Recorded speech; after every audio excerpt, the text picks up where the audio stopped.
So good morning, everyone. Welcome to TLD 2023. We are so excited to have you here today.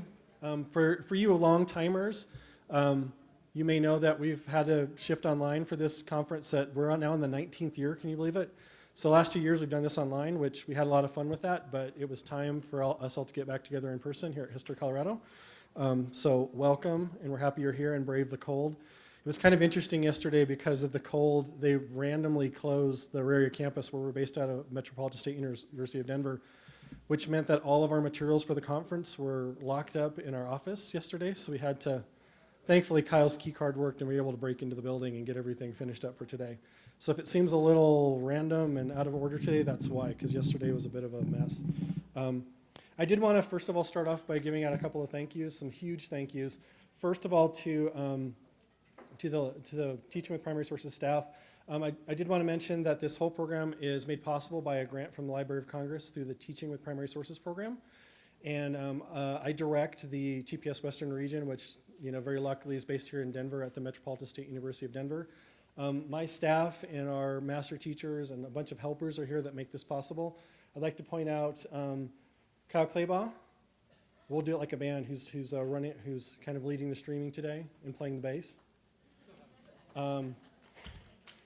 You met our other staff member who's not in the room at the moment, Crystal, and Crystal who's out there who's running, make sure that you're all registered and getting all that stuff taken care of.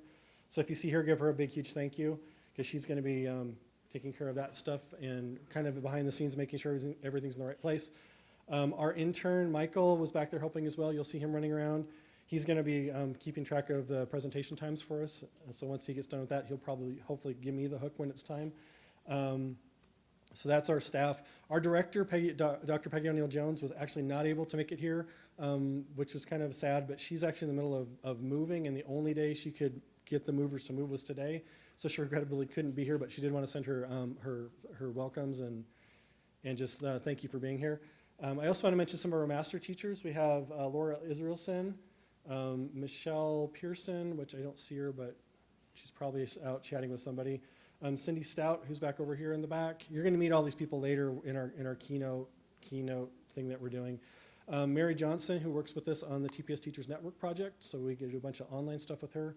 It's a treat that we actually get to see her in person. She's out of Colorado Springs, so we meet constantly on Zoom and things with her, but don't get to see her in person as often as we'd like. I'd also like Raleigh Schendel. If I missed anybody, please let me know. Raleigh Schendel, who right over here somewhere. Why am I not seeing him? Right there. He's our professor out of MSU Denver that we co-teach with him and teach him social studies methods, and he does literacy stuff, and so he's our methods guru, and he's going to be, you'll see him later, he's going to do his magic a little later in the day. I also wanted to thank Chris Jennings, and he is hanging out in the back over here. He's got his streaming media class, which is we're streaming this, if you didn't know, we're streaming this live to Grand Junction. So hello, Grand Junction. We'll give some thank yous out to the crew out there, but he has a streaming media class here, so tell them thank you. They're all making sure the video, the audio, and all the fancy streaming stuff is happening. It also make it so this will all be available to watch the recording later today, because they're going to take care of that for us. That's pretty much our staff, and you'll get to probably run into them. They're going to be running breakouts and helping with the keynote later and that sort of thing. I also wanted to thank the people at History Colorado. Specifically, I wanted to thank Don DiPrince, who's going to be speaking here in a little bit. Josie Chang-Order, who is the educational person here and helped us really coordinate a lot of the stuff that's going on here. Maddie Johnson, who is with the catering and making sure all the spaces were set up for us. She was like critical for making sure all the rooms were set up properly and making sure everything is set up. So if you see her, give her a thanks, and to all her staff who's doing the catering and making sure the rooms are set up. Ken Benson, who is actually not quite here yet, but he helped us make sure all the audio stuff was working for the streaming. Even on his day off, he happened to come in and make sure that was working for us. And again, to the catering staff and all the staff at the museum and History Colorado itself for just letting us be here today. They very graciously allow us to have this space here for you all to enjoy, a nice big room, and also enjoy the museum as part of our work today. I also wanted to thank Museums of Western Colorado and the Western Colorado Museum out in Grand Junction, and because we're doing a simulcast over there with the stream. And again, hello, Grand Junction. Hopefully they're seeing me over there. And especially thank you to Sherry Galloway and Cappy Castro, who are being our surrogate leaders on that side, who have done countless amounts of work getting this all set up. I know that they can't wave back, but trust me, Sherry's out there just really happy to be here on that end and have her, she's got about 20 plus people on that side. That was sort of an experiment this year. We always try to do something crazy that probably won't work, and hopefully it is. She's got about 20 people there, and she's going to do her own thing over there. We always have a lot of people come over from the Western Slope, and so we thought it would be nice to try a remote thing over there and let them not have to drive across the icy mountain pass to join us today. So welcome all your Grand Junction people, and hopefully this is all working for you. I also wanted to thank Kent Willmann and the Lessons on Local Government people. They've always been a great supporter of the TLD things. They provided the bags that you all got, so you can thank them for that. He's going to have a bunch of speakers and do a keynote a little bit later, so I want to thank him. Also the Colorado Municipal League, who helps with all that stuff, so thank you, Kent. I also want to thank National History Day in Colorado. I haven't seen Celeste. I don't know if she's quite here yet, but Celeste Archer runs the National History Day. They are providing some of the prizes, some of the printers, and a bunch of other things, and they've been supporters of the TPS program. They're also a member of the TPS consortium because they have a grant, and so we always like to give a shout out to them and their support of the event, and to Celeste and her staff over there. I also, last but certainly not least, I want to thank the Library of Congress, who make the funding for this project possible, for the whole Teaching with Primary Sources program, and all the work we do here. I just also wanted to mention, so our program is basically intended to support educators of all kinds to use the resources at the Library of Congress and to support, effective use of the resources at the library, those primary sources. Our mission has really widened since the last time. So it used to be we work just with K-12 teachers, but now we work with really anybody who can use those resources at the library in an educational setting. And that's really part of the larger strategic plan of the library. And so it's been a joy to be able to do that. And like I said, they've supported the program here in Denver for 19 years now. And so that's like a huge deal to have a grant that lasts that long. And I'm personally very thankful, and you should all be thankful that that sustained level of PD for teachers is here. It's really, you don't always see it, but all the teachers we've trained over the year have really made an impact on education in Colorado and how we teach with primary sources in Colorado. So I appreciate the Library of Congress and then all the work that you guys all do in your classrooms every day. I don't also want to forget, how many of you have been to TLD before, at least once? Yeah, I know, we have how many have been like every year since we've started? So we still have quite a few, so welcome again, and I haven't even been to all the ones since it started, so that's good to know. So thank you for all coming, whether this is your first time or your 19th time, we really appreciate you being here and joining us today. A couple of housekeeping things. I'm just trying to get through this so we can get into the fun stuff. Just so you know how the day is going to work. We're going to be in this room until lunchtime. So we're going to do a keynote, and then we're going to have some shorter things. These are all on your schedule. The lunch and resource fair will be upstairs in the MDC building on the 4th floor. If you don't know where that is, follow the crowd. The people who have been here before will know where that is. Basically, take the elevator or the stairs up to the 4th floor, and it's back over in this corner. The breakouts, which will be after lunch. So we're going to do the stuff in here in the morning, and then we'll have breakouts where you get to choose 2 different sessions. One will be at 1, and then another one will be at 2:10, so you get a pick. Some of the presenters will be people who did keynotes. Others will be doing some different topics. For instance, one of our presenters is not going to, some of our presenters are not going to stay, but we are going to have some other things related to that. We'll talk about that later, and it's all in your schedule, so you can look at that.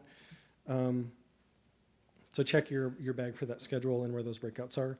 I have mentioned it a couple times, but our raffle, we're doing a little bit different this year. So our big prizes, we have buckets over here, and you'll take one of your tickets and put it in the bucket for the thing that you are interested in.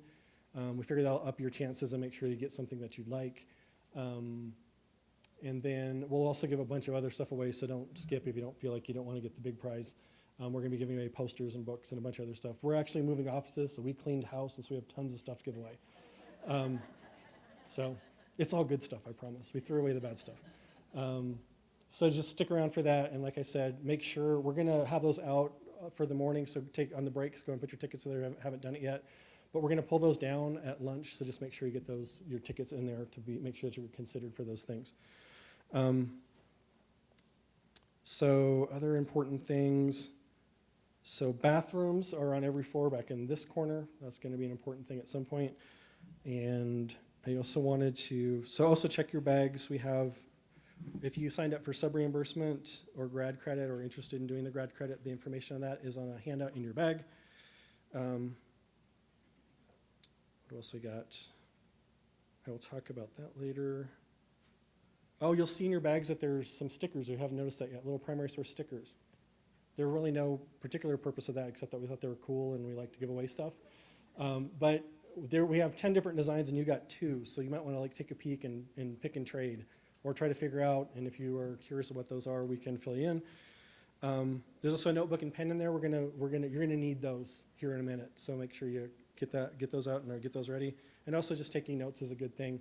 You don't often get a lot of time to get professional development, so make sure you write down any interesting things you hear from our presenters. And yeah, and there's a bunch of other swag in there. We have the Library of Congress graciously sent us some of their magazines, some stickers, some bookmarks and such. So enjoy all those things. Other than that, I'm going to pull up Laura and Michelle, who are geeky teachers, and they're going to talk about this back channel goose chase thing that we sent out information about. So they can just talk about how do you get signed up for that if you haven't done it yet. There's going to be extra prizes for that, so you definitely want to pay attention and get yourself set up for that.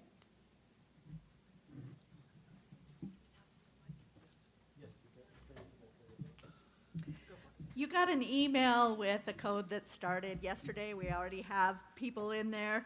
Linda Davies, are you here?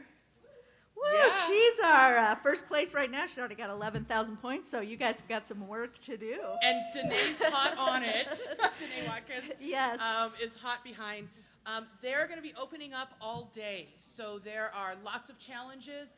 You're going to have an opportunity in your sessions, both here and in Grand Junction, to have some time to engage with Goose Chase. Please know that it's not an obligation, but it is a whole lot of fun. And it's a great way to really think about and reflect on what you're doing today. If you've got any challenges getting into it, please see one of the TPS team to do that and have a great time with it. And watch for a lot of our questions that are going to be up for a simple or short amount of time and then close. And there will be some things that ask you to respond. We will tell you that the Jedi Council, who does the backside of Goose Chase, does ask that you follow instructions. Yeah. And they are not very happy when you don't. So warning on the upfront about minus bonus points. Yeah. Somebody and about this morning posted a sticker about no alcohol or something. That was a terrible way to start Friday, so they got minus points. I don't know.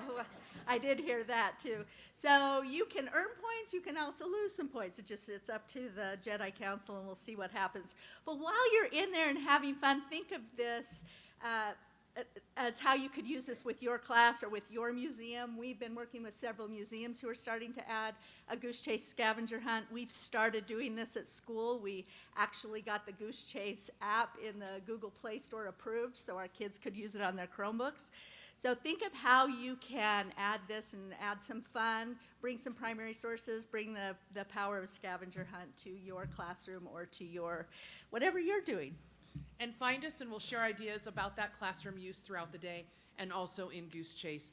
Goose Chase is live. We will share a lot of the resources and the ideas that are here. We also encourage you, there is a question in there about things that you're looking for. Please hop into that question. In the resource list that you'll be receiving from TLD, we are adding those to the bottom, and I can't promise it's going to happen today, but our TLD team will be on top of this, and we will be pushing out resources in that resource document for you. So if you're looking for something for your classroom, our new state standards, something to help you teach effectively and engage kids, throw it in there. We'll see what we can find. Yep. Okay. Thank you.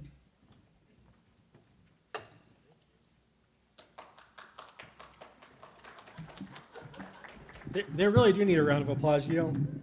I literally, in the middle of the night, because none of us slept last night, of course, because we were all worried about all the details today, but getting texts from Michelle and Laura like up until about midnight last night. So they were working harder than I was, and I think that's pretty normal, though. I did want to mention, I almost forgot that there's something very important, is that if you haven't heard, or John Fielder, who's the probably the most famous Colorado photographer, at least alive today, has done a huge donation to History Colorado of a bunch of his Colorado photos, which is huge. You should just know that as teachers that in the near future, those are going to be available for your use as the public, as teachers. So you should just know that. And if you don't know who John Fielder is, his books are out in the lobby as well, so you can check that out. But they're having his kickoff event tonight, like 1 hour after we're done here. So I don't know how many spots we have left, but they gave us 30 seats, I think. And I think we had plenty left. So if you were interested in making an evening of it as well, I know that's a very long day, but it's going to be an amazing event, and you'll get it. John Fielder is going to be here, I'm assuming, and they're going to do a whole walkthrough of what the donation is. So if you have an ability to stay, there's some spots. I think they're probably going to need hold of Josie, I'm assuming, Kyle? Yeah, or we have a list, I think, somewhere where they can sign up. So just catch Kyle or I, and we can kind of get you on the list, and hopefully we'll fill those seats up. But if you have the opportunity to do that, that was something that kind of came up at the last minute, and so if you can join that and interested in his photography or just photography in general, it's kind of a rare opportunity to see him. So I think, is there anything, did I miss anything else? Anybody out there? It was a long list, and I thank you for sitting through that. So I think we're moving on to our keynote. And we're going to start that off with a little discussion about what does it mean to have a critical conversation. So this is much better. Kyle is kind of our philosopher in our office, and he's the one that kind of came up with this critical conversations thing. So he's going to treat you to a little bit of a conversation about what we mean by critical conversations in the context of the day, kind of just to set you up for your own learning.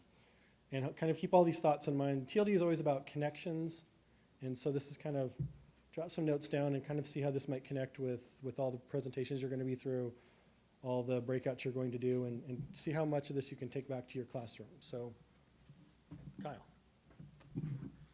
So yeah, I was tasked with kind of explaining this critical conversations theme.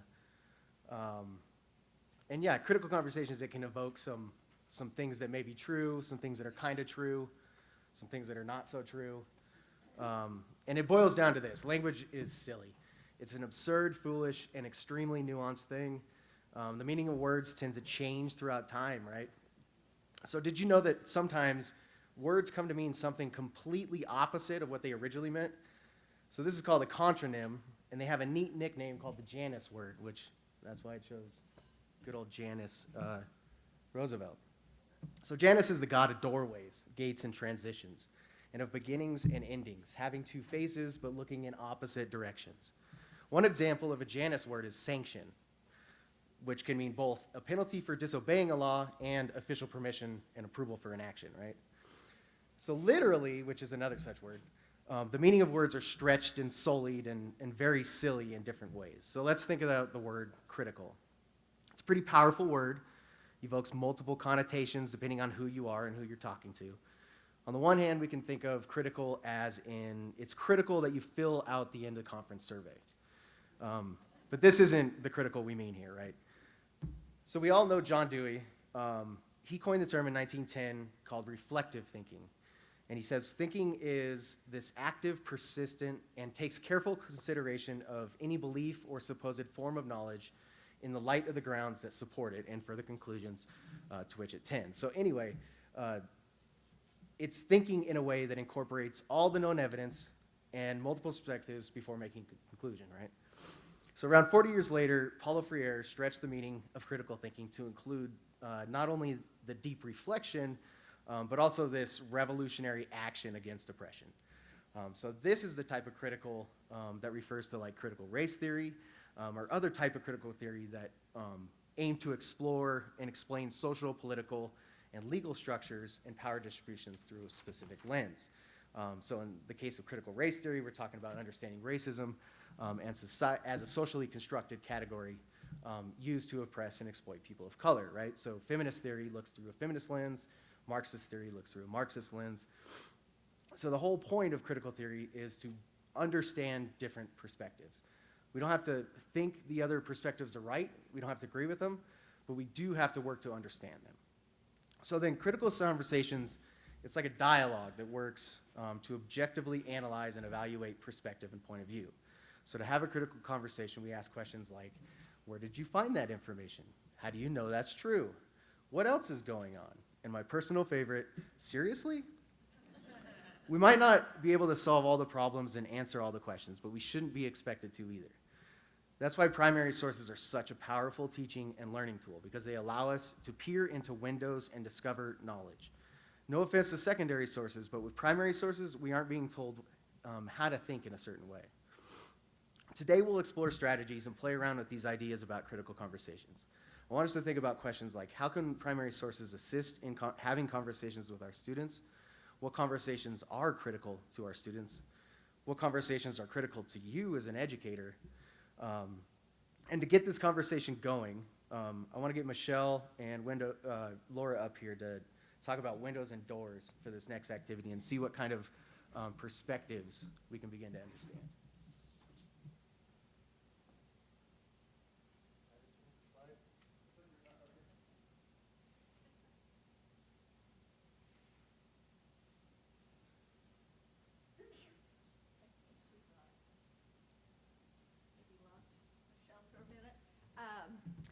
We like this, creating a 6-word story, and it's pretty popular. We've seen it through a time. Hemingway kind of started this with the Baby Booty 6-word story. We do this with our students a lot. Give them a primary source and ask them to create a 6-word story around that.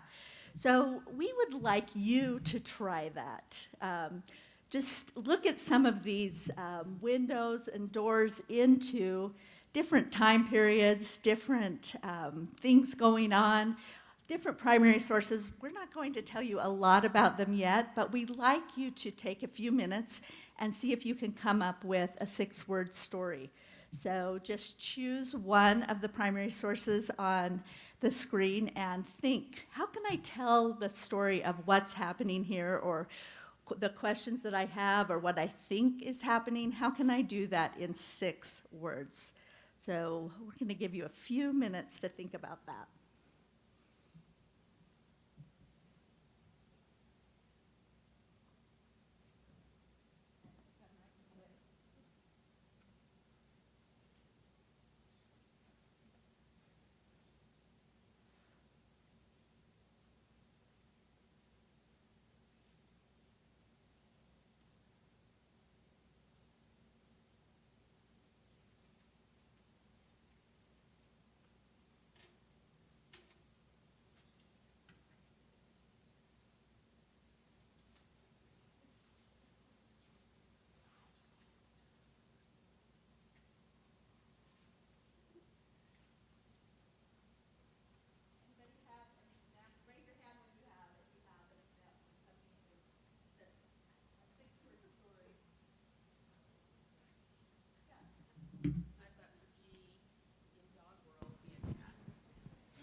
For G, I have, in dog world, be a cat. That's kind of that Chick-fil-A commercial, right? Who else? It's really hot. Hang it down here. And hold it back, it's a hot light. Okay, this was Kristen's, but F, my husband better not be here. Rock star. The ones with a twist are always wonderful. And if you teach middle school, oh boy, the puns come out, right? Who else?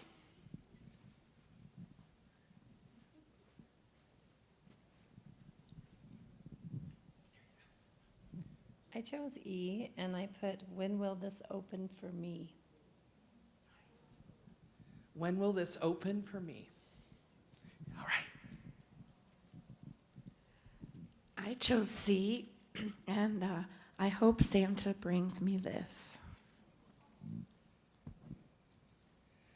All right, let's take 2 more.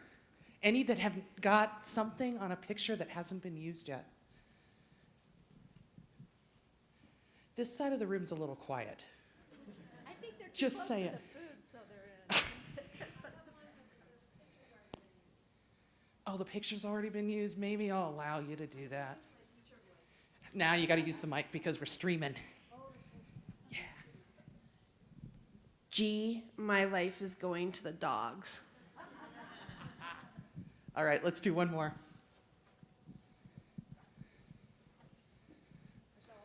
Okay. also been used, so I'm cheating as well. I have F, 1 woman, 5 men, 2 perspectives. So you can see this opens an opportunity for a lot of conversation. We use this often with windows, but think about doors. Think about what's behind the door. Think about the stories that are untold. Think about the stories that need to surface. A lot of times this can be a starter, but it can also be a great formative assessment, and it's a great way for engagement. Even better, have your students find the next set. Have them create a deck. And when you get your resources, you'll get an entire series that tie to literature, that have doors from all around the world and other windows. So hopefully you can put something in your classroom as well, and we'll be sharing that with you.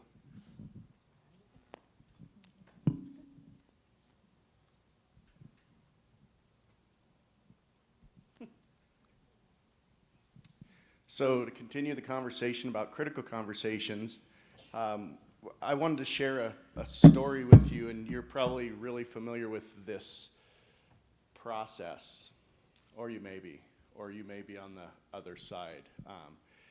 So I'm at home, and my wife comes home, and she goes, "Oh my gosh, have you heard this Edison story?" Has anyone heard this Edison story? I don't see any. I see heads shaking. So she goes, apparently, when Edison was a kid, he comes home from school and he's got this note like pinned to his shirt, and it says his teacher had told him, "This can only be read by your mother." And so he hands it to his mom, and his mom reads it and weeps. And Edison's like, "Okay, are you going to share this with me?" And she goes on to share that the letter reads, "Your son is too brilliant. We can't serve his needs at school. He's better served by you." And so Thomas Edison's like, "Oh my gosh." So he, stays home learning with and from his mother. Years and years later, he's going through his mother's things, and he finds the note. And the note actually said, "Your son is addled, and we cannot serve him. He cannot return to school." So Edison's like, "Oh yeah?" After doing all these things, right? So he probably wanted to drive over to everyone's home or whatever, or ride his horse or whatever the case was. Now, I'm tearful, and my wife's teared up, and I'm thinking, that's an amazing and uplifting story, like someone to really believe in you and to lie for your benefit in that way and to just stick with you. Well, I'm like, So my wife leaves the room, and I'm all, "That story's not true." I'm like, "What?" So I'm like, okay, I'm going to find out about this. So I don't know if you've heard of the Library of Congress, but I decided someone's got to know, and it's got to be them. So I went ahead and dove into the Library of Congress, did a simple search, Thomas Edison, came up with 2,000 things, but I quickly sorted and was like, okay, I need to find some information about his childhood. So I found this text on Thomas Edison and his life, and went digging through the table of contents, right, and found this chapter on Thomas Edison as a boy. Well, as I'm getting there, I'm reminded this story certainly is probably not true, because I'm thinking of all the things that Thomas Edison has done, and there's a preface to this, and it's like all these amazing things and how he actually was questioning everything. As I was searching for information on this, I found that apparently when he was a boy, he's like, how do geese come out of an egg and then they develop feathers? So he had all these questions like that all of us walk around asking, right? But he was reported to as like pushing a goose off the eggs and sitting on them himself to try to kind of ponder this and contemplate how this process worked. So, long story short, I find this chapter in this book on Thomas Edison, and apparently his teacher did speak in front of someone and say he's addled, he's daft, you can't teach him anything, he can't learn. And the bottom line of this whole chapter was that he asked so many questions, and questions of things that people had no idea or never even thought of, that they're like, who's this kid? You know, so it sounded to me like a 4-year-old following you everywhere going, why?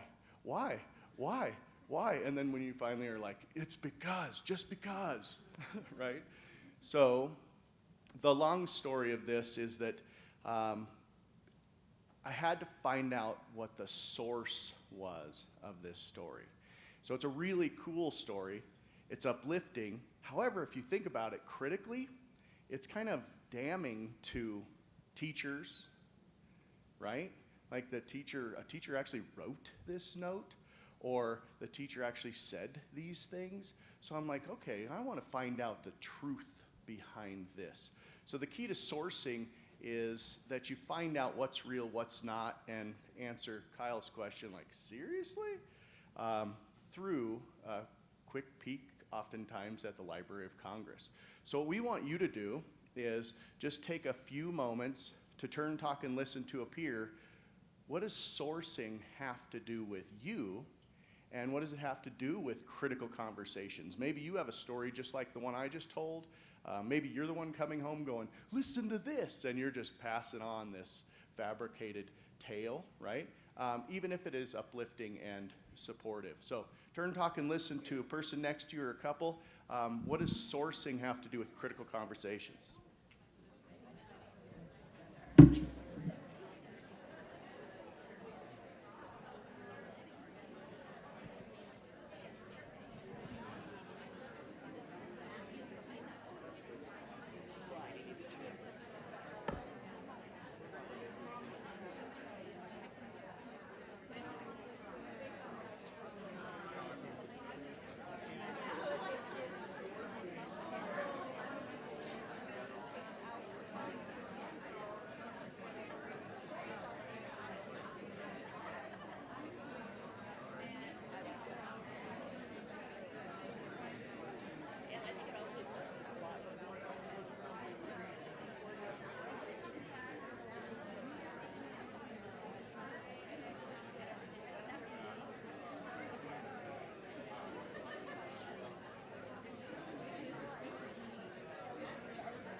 Like something powerful, you don't pass that off. You don't do that. I know. Oh my gosh, that is crazy.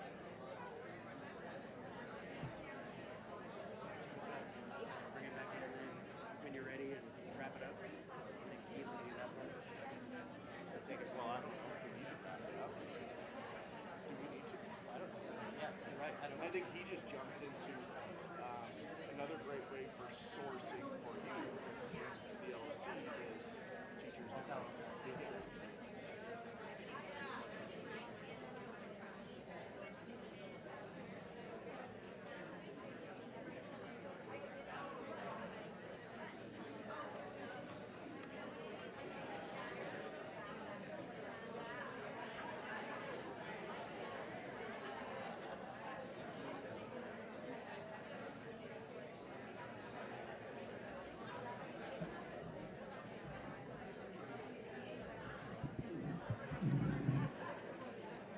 All right, now for the worst part is I have to stop you from having conversations. But hopefully, I'm always so pleased when this happens because I love the lively conversation and the volume increasing because that means we're doing something right, Raleigh? He always tells that. But that's so, yeah, so it's good to know. I know that you guys, I imagine most of you are doing some sort of social studies and understand the importance of sourcing information in those critical conversations. So our next part, I really wanted to touch on a resource that we have available to you to kind of continue some of these conversations now that you've got them started. If you're not aware of the TPS Teachers Network, which is something we run out of our office, and I'd mentioned Mary Johnson, who's our manager of that program, so we work with her out of our program at Metro. It's an online network that fosters conversations like these. Thousands of them. We have about 14,000, or just over 14,000 teachers from across the country, actually across the world, that are on there. And just an example, I pulled up on the TPS Teachers Network doing a search on there about Edison, and it pulled up 200 plus different conversations, resources, lesson plans, all sorts of stuff all about Edison that you could continue researching him, or literally just about anything you might be teaching or wondering. And if it's not there, we have a whole group of mentor teachers on there that love questions and love to dig in and find stuff. So there's a flyer in your bag with how to join that if you're not a member, and I would, if you do one thing, sign up for that so you can continue what we start here today. And at the resource fair, Mary's going to be up there at our table. We're going to be up there. Catch one of us. We can help you get set up or answer questions about it. But I did want to mention that resource just because, you know, this and anything we're talking about today, we can carry over there and continue those conversations once we leave today. So the next piece, you're seeing we're doing this kind of interesting, how our team works is kind of this swapping in and swapping out. So that's why I introduced everybody ahead of time. So when Raleigh showed up and did a bit and so they pipe in, that's just kind of how we work as a team. So the next piece we're going to do is really about, we looked at one critical conversation and how those perspectives influenced that particular situation, Edison's life. You know, whether that was, you know, literally could have been folklore or whether it was true in that sourcing story.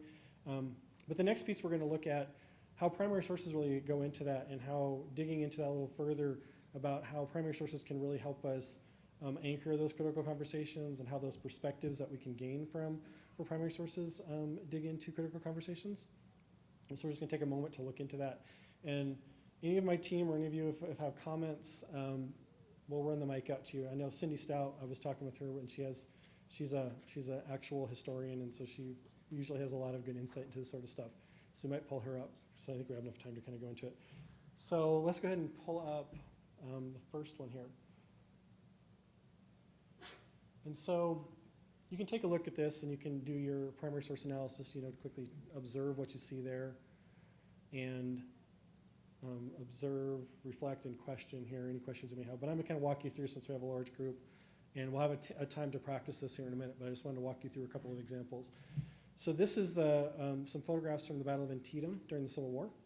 And you can see probably there's some, if you observe, you can see a bridge that looks similar. But you can tell that they're from different perspectives. So that's something that's going on. But what are we noticing that's different? On this side, you'll notice it looks very much like a nice little country scene.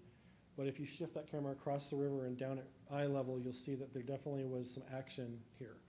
And so I think that's very important.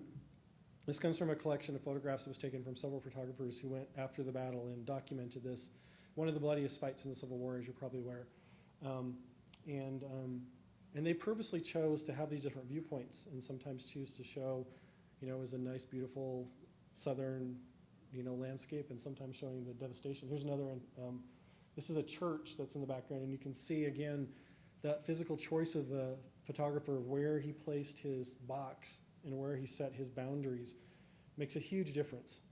I mean, you can see I don't know how well you can see it, and the church has some cannon shot holes in it, which might give you an indication of what's going on. So this other one that you just pull that camera back slightly and move it over, much different story. And so that's kind of something that's interesting about primary sources. That's one of the way that those perspectives can be shifted, is we really have to think about, it's a historic photograph and it's a primary source, and we can use that as evidence in our arguments, and we can source these things. But we really have to think about where that was pointed and what perspective, and again, what was the photographer thinking, because he purposely actually shot things like this. Other things that we can look at. So this is, I don't know if you've seen this second, you've probably all seen the American Progress, that one, because that shows up in all the textbooks and we all use it. It's a great one for westward migration. In recent years, I think the organization name is the Indian Tenure Foundation. So they're an organization that's looking at buying land up to return it back to its sovereign state, back to the Indian nations or the Native American nations. And so it's a rebuttal piece of art. And so we can really start looking again. We all know that there's bias and perspective in photographs, and sometimes you get a rebuttal like this, and so you can do compare and contrast. And in this case, it's a one-to-one comparison, so it's a really powerful conversation about, there's definitely, we can spot the bias and talk about it, but then you can also rebut it with another artist's interpretation of it. And in this case, we're really looking a lot about culture and, how one culture impacts another. And so that's a very interesting way that you can bring those conversations into your classroom and use primary sources as doing it. And a lot of people may not even know that art can be a primary source, but in this case, if using it as a cultural, to back up your cultural conversations about a period of time, absolutely a primary source, because that artist created in a period of time to tell a story. The next one, and Cindy, you may want to come up for this because she has a very interesting talk about this, but you're probably all aware of the Japanese incarceration during World War II. And there's a very interesting conversation about, you probably heard of Ansel Adams, you probably heard about Dorothea Lange. I'll just kind of tap dance until Cindy comes up. But they both were hired by the War Department to document the process of Japanese internment. And so there's a very interesting, subtle thing happening with the way that they both chose to take on that task for the government. So in one picture, you see what is typically American. You've got a board of people, you've got someone speaking in front of them, it's democracy at work. It's what we think of being democratic. The other picture is of people lined up, and when you start looking at it, you see the policemen, you see the army. These people are being lined up to be deported or, sent to the various camps. There's an interesting, good resource, two good resources actually. The Auraria Campus's library has a large collection on Amache or Granada here in Colorado. Lots of photographs, diaries, newspapers from the camp, letters written by kids that were going to school and playing football against kids in the various towns nearby. But the Japanese American National Museum in LA has wonderful resources. Just Google onto JANAM, J-A-N-A-M. And one of my favorite videos that they have, and they've got a great bookstore, lots of resources, there are pictures that were home movies taken by Japanese Americans, just like the home movies my parents took or their parents took. The kids in their Easter bonnets, getting their sleds, whatever. And I used to show it to my students. And they used to think, what do you think? And they're going, they're just like us. Yeah, they are. They don't look like all of us, but they are just like us. And in the one primary source where it said, I am an American, again, we need to think about our need, especially in these days, to say, I'm an American. I maybe don't look like, sound like, think like, but I'm an American. So this is a really good example that your kids can start to think critically and start to question why.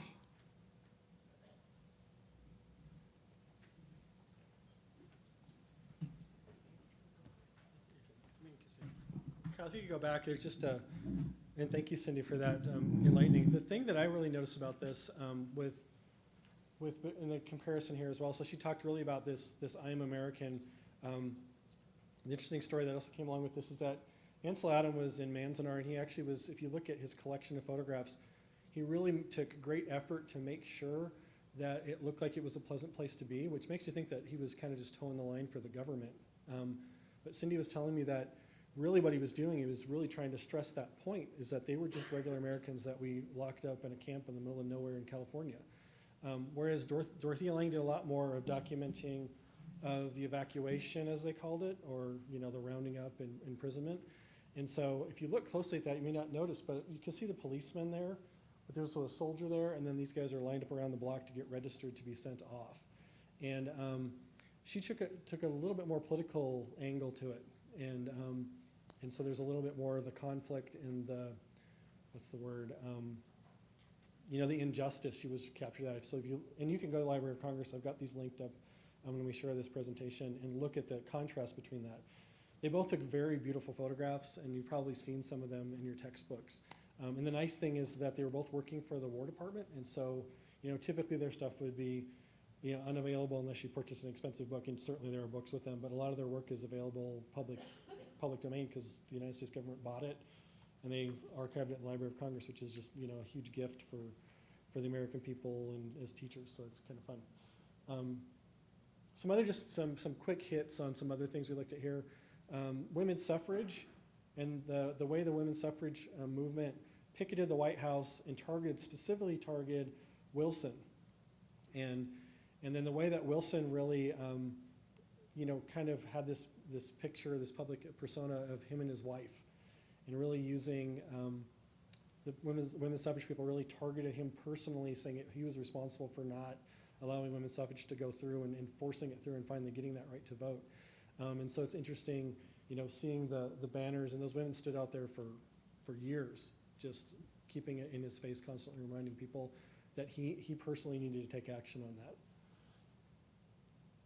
Another thing, this is one of the stickers, and I thought without context, the sticker is a little interesting, so it seems like you just need to, you really like meat or something, but it's a sticker from the United Farm Workers and Cesar Chavez, who's shown here in a slightly different approach in the political cartoon here, and really talking about the use of media and media perspective and putting out things in the media, and frankly, how we use propaganda or how organizations use propaganda. One of it was from United Farm Workers around the lettuce boycott that Cesar Chavez organized, and then the other was from the Teamsters, who were not so happy about what he was doing. And so you can see that there's definitely some propaganda and some different perspectives that they're using the propaganda to push. And we're not going to get into all the particulars of it, but that's what the boycott lettuce was about. It was about they did some great boycotts and lettuce boycotts in order to make it more fair for those farm workers when they were doing that work. Another thing that comes up, so this is the Foot Soldiers of Birmingham, and we actually have a whole lesson linked up. I don't know, Kyle, did you want to talk about this? Or I can do it too. He's going to stay back there. Why don't you come up, because you're here. This is just a fun one, so you have. There's a microphone showing up. Oh, yeah. So this is just a fun one. You have, the statue of the Foot Soldier of Birmingham that looks really different than the media picture that was taken during the time. And you can see there's obvious artistic perspective, wanting to evoke certain emotions rather than, this one. So there's just another idea of perspective and how we can understand different points of view.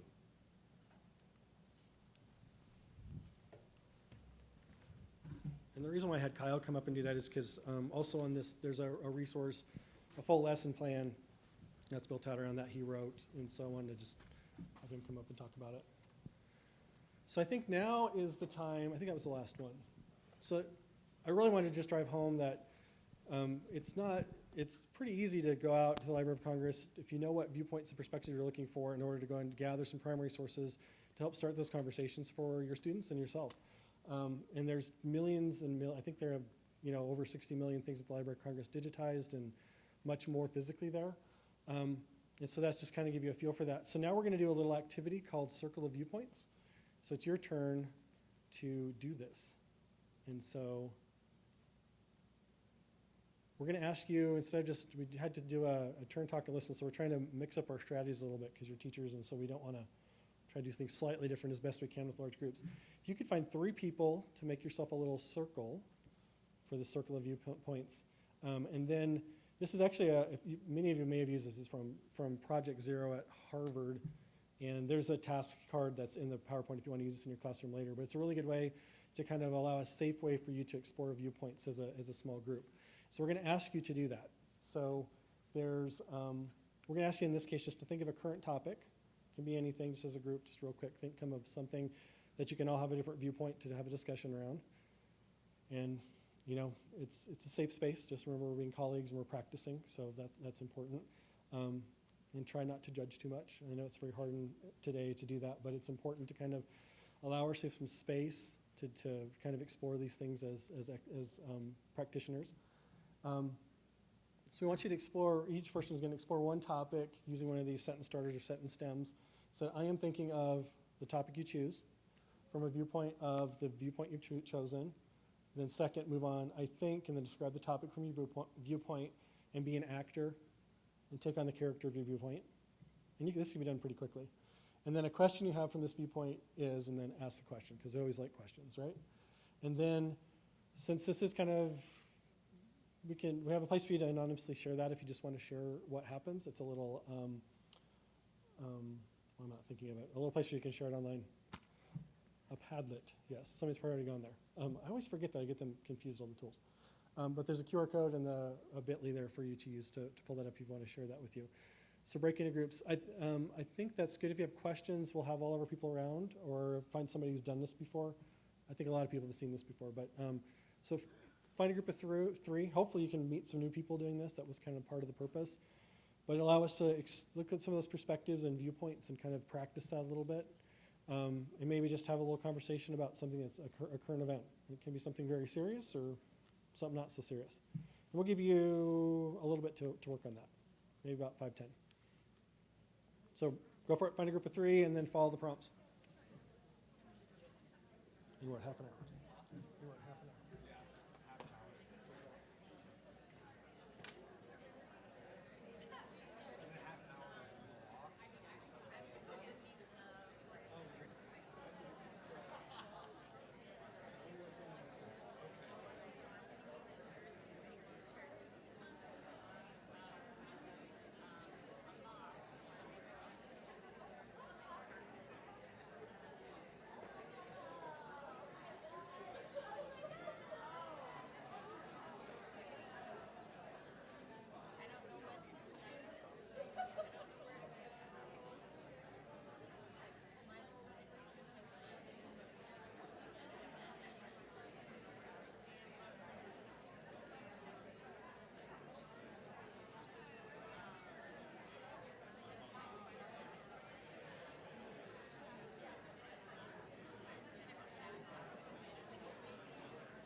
Okay, it's my task again to destroy your perfect and awesome conversations.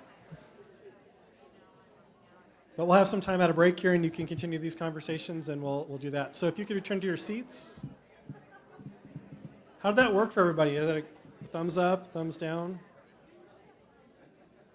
We always really like that one because it's super simple. We use some other ones that we'll probably post up. One of our TPS programs uses a program called a RISE program, which is similar, but it's a lot more in depth. So we'll share that with you as well, because these conversations are very critical as we continue hitting with a hammer today, critical conversations. But we thought it would be nice to give you an opportunity to kind of, in a safe place to have some of those conversations. So the next thing we're going to do is, this is a little bit of a gear shift, but we promised some stuff about artificial intelligence and the future of primary sources. And so I'm going to do a little setup. So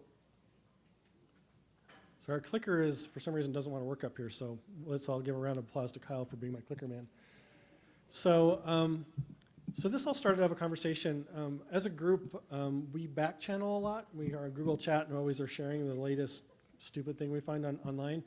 Adobe Photoshop had just come out earlier this year with what they call a neural filter tool, which uses artificial intelligence to do all sorts of crazy things, touching up photographs.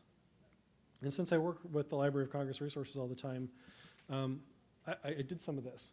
And so you can actually go in. This is at the neural filters thing, but what I was really messing around with is they have what I call smart portrait. You can't really read it, but right up there it has this fun thing called a happiness slider. So in the future, we all can smile. So you can force people to smile or be so guess what I did? The Civil War was really hard, but we can make it a little easier in 2023. So you can colorize photos, you can make people smile, you can make them younger, you can bring their hair back. You can actually transfer makeup onto people. It's crazy. I didn't do that to, I can't do that to Abraham Lincoln. We can make him smile, but I'm not going to put fashion makeup on him. Another example, because everybody loves Theodore Roosevelt. Let's see what he'd look like. He's handsome, isn't he? I think the point here is that, oh boy, we've all been hearing a lot about AI, and what does that mean? Is anything going to be real? We all can do this on our phones right now, I know. There doesn't have to be a bad picture. You can do everything with that. But we can take old stuff and make it look perfect or different or whatever we want. So there's some things we need to think about. And so I'm going to call up our geeky teachers again, and they're going to run through some stuff. We started this conversation, and then Laura here, who's a tech guru and is constantly presenting to her teachers in her school and in her district about the latest and greatest things to enjoy and to be afraid of, right? Or more assuage fears about things, right? We're trying to. So I'm going to not turn it be over too to them. afraid. Yeah, let's spend a few minutes just talking about, the elephant in the room, this new chat GPT or artificial intelligence. We want to explore a little bit about the good, the bad, and maybe the possible today. So we're going to look at some implications for education and also think about how this will, what will happen with us with artificial intelligence, and how can it help us? And should we be afraid of it? Should we let it into our school system? What are we going to do with it now? Today we just want to spend a few minutes talking about what goes, I feel like I need the clicker or something. We just want to go to the next really quick. How can we support teachers, people in our district, and how can we support even our students? But first of all, what is it? How many of you have tried Chat GPT? A lot of you were there. How All many right. of you have been on Bing? Oh, there's an interesting There's an one. interesting one. Because it's not just about ChatGPT, guys. Yeah, it's about a artificial lot of intelligence, things. right? Okay. It made me start thinking about the history of classroom technology. So back when the ballpoint pen was introduced, people were complaining. Teachers were worried about all that clicking. What are we going to do with all that noise? And what will happen, we're trying to teach our kids cursive writing, and you can't erase, and the mess of the ink, and what happens. And then calculators showed up. well, kids will never do math on their own, and what are we going to do? And how do we teach math? And it doesn't matter anymore, and should we let a calculator into the classroom or not? And all of those critical conversations we're having. And what happens when the projector film breaks? And that is your sub-plan? Does this sound familiar? How many of you guys in here, I know there's somebody in this room that can still thread a film projector. Yes, there are multiple. But how many times did we use that or a film strip projector, right? Still had to have a backup plan. Yeah, I started thinking about technology in the classroom throughout my lifetime, right? From when I was a student and then as a teacher, what has happened. And then we've hit the age of the internet, and search engines showed up like Google, and there were a lot of conversations around what do we do, and kids won't think for themselves, and how do we determine if it's a good source, and what is this search engine, and what will it do to our classrooms? And then cell phones hit, and we're walking around with more power in our hands than we had in the 1980 personal computer. Not to mention e-readers, and then we had iPads, right? So all of this technology is changing, and we're trying to adapt as teachers, trying to figure out what can we have, what should we use, how do we do that, and the ball keeps rolling, and we're trying to catch up. Right? And then COVID hit. But the one great thing out of COVID, I always said, well, when are we going to hit this 21st century learning? But we hit it. Everybody has their own device. The students are pretty much one-to-one. And how does that affect our classroom and our instruction and our engagement? And then just when we think we have a handle on it, around came November, and artificial intelligence hit. Hit hard, right? And I think it hit with students and schools first, and it hit with business. Because if you all are like me and have a DVR and record your CBS Sunday Morning and your CBS Chat and NBC and all those other things, the news channels are just now starting their series on AI and ChatGPT and what does this mean. But I'm like, that's old news. That was November. Catch up, right? It was very interesting to me to see the statistics about how quickly this took hold and what happened. We're going to watch a 4-minute video just to kind of see some of the possibilities inside of ChatGPT. And notice that as Kyle's bringing that up too, it's starting to embed in other platforms as well.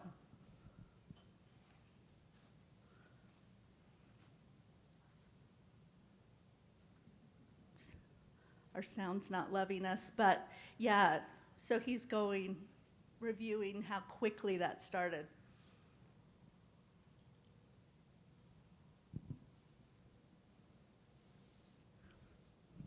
And here's the lovely piece around technology too. But I think one thing that's interesting is when you ask students about AI and you ask students about ChatGPT, some of them talk about it, some of them don't. It's interesting that a lot of my students are more interested in the types of artificial intelligence that surround gaming, that surround 4D, that surround their ability to manipulate images, to change things, to make things what they want to post on social media and how they engage with things. So it's an interesting conversation, but that's where the critical conversation piece comes in. It is about having those critical conversations, both we as a cohort, but importantly with our students so that they understand digital footprint. We have that video. We have a big one-pager of blogs and podcasts and articles and all kinds of things about artificial intelligence. So we've included that video there as well. But just the one thing I did like that he showed is he does a lot of computer coding. So he had this code he just couldn't get right, and he put it into ChatGPT and asked if it could be fixed, and he got back the response that this line was wrong and you misspelled this word, and then his code worked flawlessly. So it just started me thinking about how can I utilize this artificial intelligence. And then last week, Bing came out and made a big announcement, And it's really interesting to watch their rollout as well. So Microsoft purchased ChatGPT, and you will start seeing the AI embedded in all of their products, right? But on the left, this is a typical Google search. So if you go in, we searched Manifest Destiny, and we got our typical list of links. And it feels funny that I'm complaining about this, right? Because 20 years ago, this would have been magic. But this is a lot of work for me. I gotta click on the links and figure out which one I want to use. But this new interface that involves artificial intelligence, it now looks more like a database article, even Wikipedia, and there's a chat feature. You can go further into it. It gives you a lot of background information. Completely new interface when you search. There's a lot of discussion about Bing overtaking Google because of this AI integration. So it will be interesting. We live in an exciting time to see see what happens with So the now I AI. want to go back. Kyle, can you go back to that slide? I want to talk about this as a classroom piece. So the slides that you saw earlier today, the 2 images of American progress, I actually use with my students to do some analysis, some reflection, and synthesis with other sources. And we use some formative assessment at the beginning of our unit, and then actually go into it, dive deeper, and continue to touch back on those sources. When we put this in, as just Laura mentioned, we ended up getting the list of links that you see on your left, and then you see the Manifest Destiny piece on the right. When I put these 2 pieces up to my kids, of course, they're gonna gravitate to this right side because of the visuals. It was very interesting to see them work through the visuals at the bottom, particularly noting the one of the woman with the red sash, and they started doing some immediate analysis of those images without even opening them. They started critically looking at what's different here.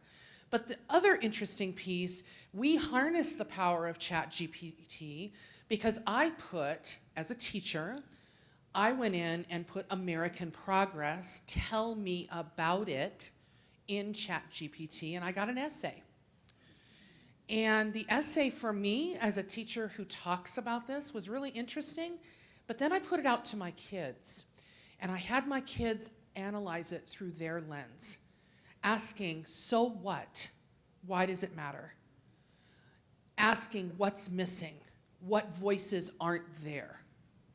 It was amazing to see students look at that ChatGPT essay and deconstruct it, as we asked them to do, and look at it critically.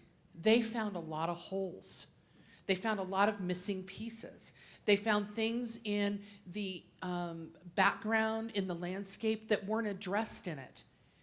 And as we as teachers use exemplars in the classroom, we have to think about what we're looking for. What do we want as student outcomes? What do we want them to do, both in content and in skill, right, to meet the standards that we're teaching? But then also, how are they becoming critical readers and writers? The interesting piece about it is the kids said, whose exemplar is this? It needs to be fixed.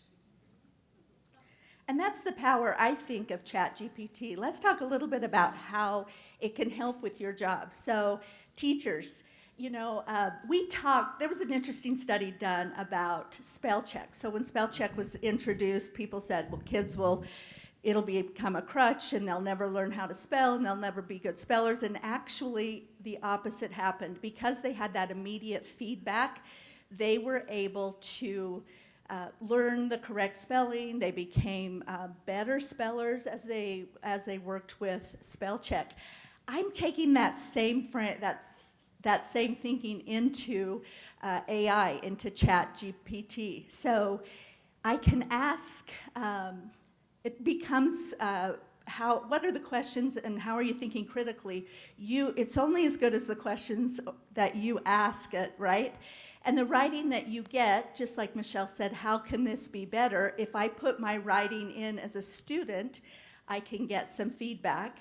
There was a teacher, and I've got this in our one-pager, put the rubric in and said to ChatGPT, please grade the following work based on this rubric and give me feedback. And so Chat. It's a terrible name, isn't it?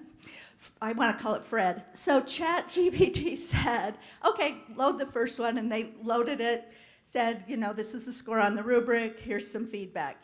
All the grading was done, but it made that easier for the teacher, but the teacher still had to go in and decide if they agreed with that. It was a starting point, right?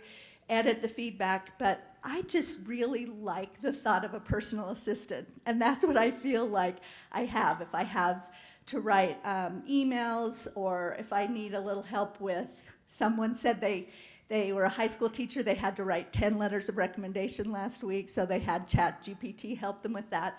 It's a place to start. It gets you going, maybe rethinking what you're doing, right? But here's the other piece. Just as we always say, preview video, preview your source, preview the other pieces, we need to think about that. And again, ChatGPT isn't the only thing out there. There are now AI tutoring assistants, math tutors and feedbacks, writing feedback AI tools. We're going to give you those. We've got them on the one page so you can take a look at them. I know people are worried about if you put some things out of ChatGPT into turnitin.com, it doesn't tell you that it's plagiarized or that it's coming from AI, but there are tools that are starting, and we've linked some of those in as well that can tell you if you want to know if this came from AI or not. So if you search up, as the kids say, on Google and take a look and say, how can ChatGPT help teachers? You're going to get a myriad of different things. Just take a glance. Quizzes, goals for this one makes me a little nervous, IEP goals. But at that note, sometimes we have a hard time using the correct verbiage. Right. Sometimes it can give you a place to start, right? Yeah, let's look and see how it might help students too. So again, the feedback for students. Have them put their writing in, or it's a place to start, let's take it to the next level, or how can your writing be better? And I've seen some math problems in ChatGPT, all kinds of different ways to explore and answer questions. But again, it goes back to that critical thinking. ChatGPT doesn't get it right all the time. And so where can you go? You can go to your databases or to the Library of Congress. Where can you go to verify what you are seeing inside of this? So I hope that we are taking this to the next level. Tons of stuff out there about ChatGPT. You can't go on TikTok, anywhere. So look for that. We've linked a lot of things in our one-pager. And then we talked a little bit about the limitations. It goes out and grabs whatever is out there. So it brings the bias. It brings any of the problems that came along with that. And just like any good technology tool, it hit a paywall, I think maybe 2 weeks ago. Yeah. So we've got that equity conversation again. Anything before 2021 is free. If you want 2021 and moving forward, it's now $20 a month. So that didn't take long, did it? And so we think that we've talked a little bit about the implications for education, but in this room, we have the librarians and the teachers who are always the change agents, who take these new technology tools and really help with media literacy, make sure that our students have the digital literacy tools that they need to look at things critically, to analyze, to determine false information. And we really have faith in you and know that you will grab this next thing in a long line of technology that's hitting the classroom, and you will be successful. So we can't wait to see where you go. And that said, it's important to continue, and we trust that you're going to have these conversations with your kids, with your students, at home, at school, in your work setting. And if you're not having these conversations, you should be having them. We know that. Because if you're here today, you're an outstanding practitioner. This graphic is really interesting to take a look. It's the uses of artificial intelligence. One of the biggest things in AI is the concern that it's going to take away jobs. Actually, if you ask a developer, most developers will say, no, it only adds to our job. I'm married to a Splunk developer who does security. They're hugely worried about this. They're already on the front end of automation to figure out how do we keep the bots out, how do we protect private information, how do we work with this. But take a look. When we're talking about real world education and application of learning, this is it. How does it affect the workplace? How does it affect what we do every day and what our students do every day? And as we look at all kinds of pathways for our kids and how they're going to advance in the future, how do we allow them that passionate area and that pathway to be successful? Whether it's a university, a trade school, an action item in a job as soon as they graduate, AI is going to play a part in it.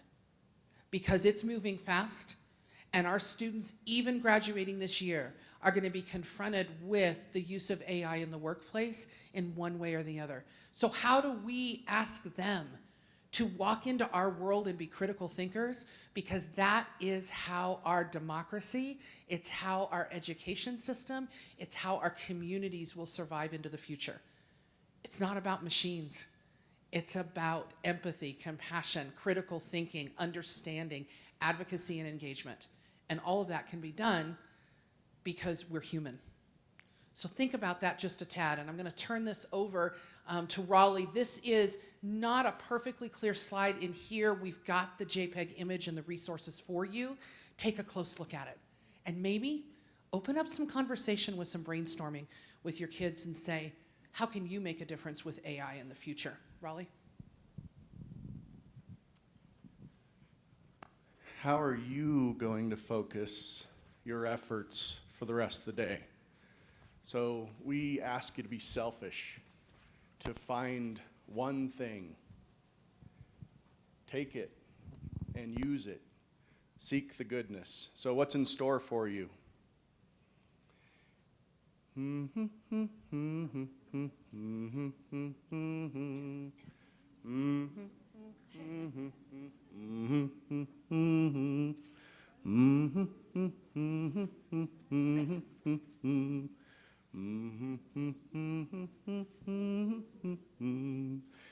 Hidalgo treaty and ending a war, language we inherit, rhetoric and lore, Chicano murals, the messages they sing, these are a few of my favorite things. Hip-hop inspires and develops ethos, connecting people amid the cosmos, creating a purpose in how people cling. These are a few of my favorite things.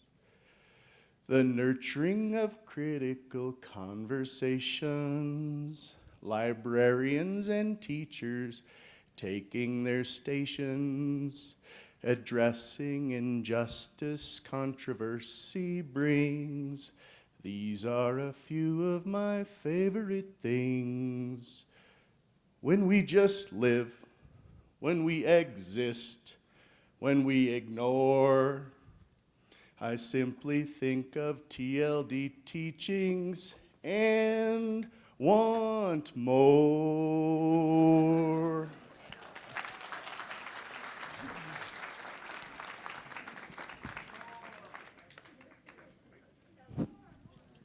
Okay, I am not going to try to follow that, so, oh, Michelle, so Michelle's going to. Thanks, Raleigh. Another round of applause for that one. We have something new coming forward, and we're going to share it with you here, kind of as a sneak peek of what's happening. We're going to take this show on the road, honestly. We know a lot of you believe in place-based learning. This team has been about primary sources for over 15 years, and this time, we're going to take you there. We are going to be going to Ireland in 2024. We're taking teams of teachers, and yes, you can bring your spouse as long as they enjoy having a good time with primary sources. Just saying. We will be traveling from the northern tip of Ireland, Giant's Causeway, Belfast, over into Derry and Londonderry, meeting with family members of those who were killed in the uprisings. And we'll be going straight through Ireland to the southernmost tip where the Lusitania took off.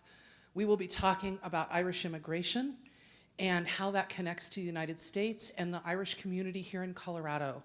We will be tying it all together with primary sources, scholars with the National Park Service, the Tenement Museum, and scholars we've been working with in Ireland.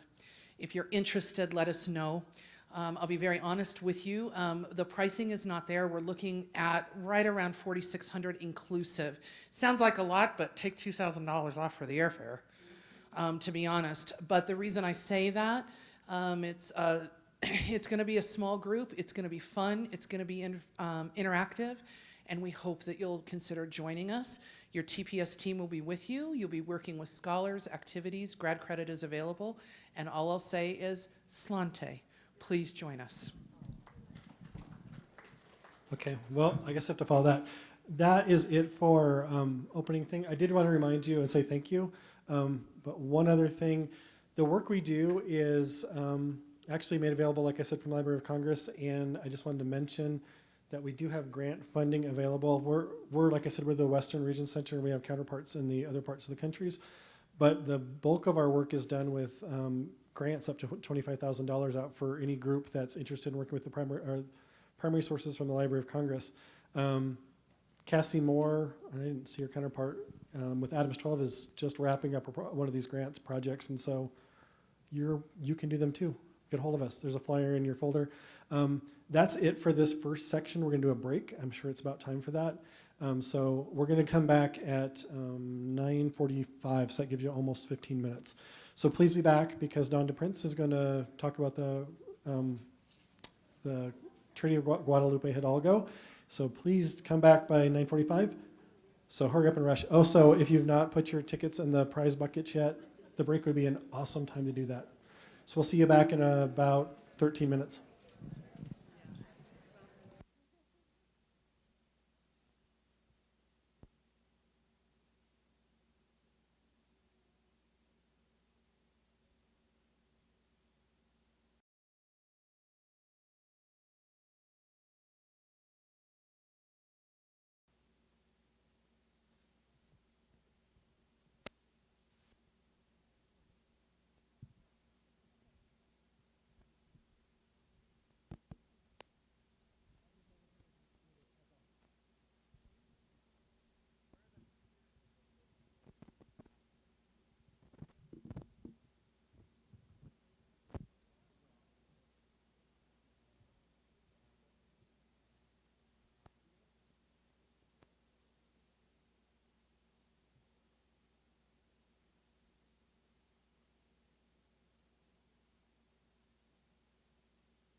do I show these to you or do I show them to the people on stage?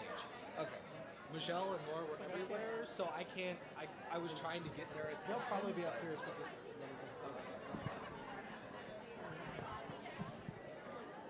All right, I hope you all enjoyed your break. We're going to get started here very shortly, so if you make your way to your seat.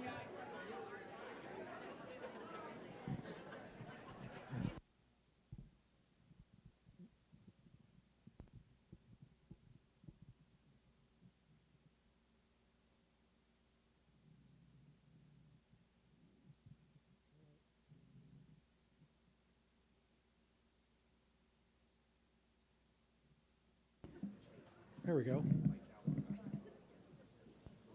Kile, are we ready?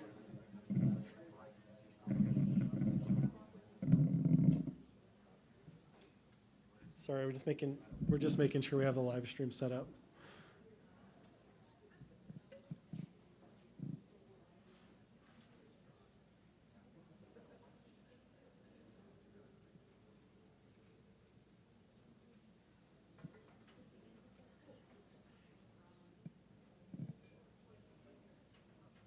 This is one of those things where when we tested it, it worked, and now it's not. So he's just trying to make sure it's working.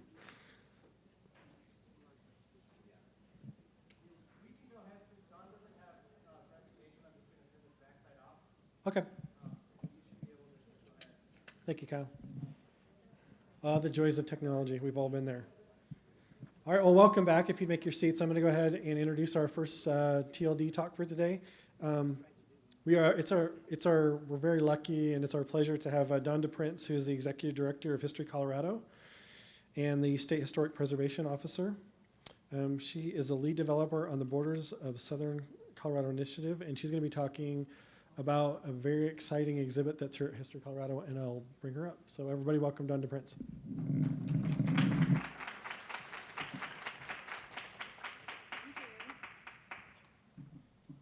Good morning, everyone. I'm going old school with no PowerPoint here, but a beautiful rainbow behind me, which seems pretty awesome. Yeah, well, we're super excited that you are all here today. You get to spend all day with us. So just, A, wanted to welcome you, but B, wanted to share that we have original pages from the Treaty of Guadalupe Hidalgo here at the History Colorado Center. And in a few minutes, I'll explain the history behind these documents, but this is the first time ever in Denver that these documents have been here. History Colorado brought them to Colorado a few years ago, to Pueblo. The only other time these pages have traveled outside of Washington, D.C. was once to Texas. So it is very rare to be able to see these pages in real life. There are only a few pages. They have never brought the entire treaty out for public display, and they rarely bring this out at the National Archives as well. So this is just an incredibly rare opportunity for you to be able to see these in real life, and they will only be here through May 22nd. I mean, we can, they don't want these out on display for too long. So with all of that in mind, I just wanted to share the history of why the Treaty of Guadalupe Hidalgo is important. 175 years ago, this year, the Treaty of Guadalupe Hidalgo was signed in Mexico on the main altar of the Basilica of Guadalupe in Villa Hidalgo, near the site where the Virgin of Guadalupe first appeared to Juan Diego. The Treaty of Guadalupe Hidalgo significantly transformed the lands and lives of those living in what was then northern Mexico. It marked a decisive moment in the history of North America, the United States, Colorado, and in the families of many people who now call Colorado home. There are three big things that happened. It established a new international border. It required Mexico to relinquish more than half of its territory, Like, just contemplate that.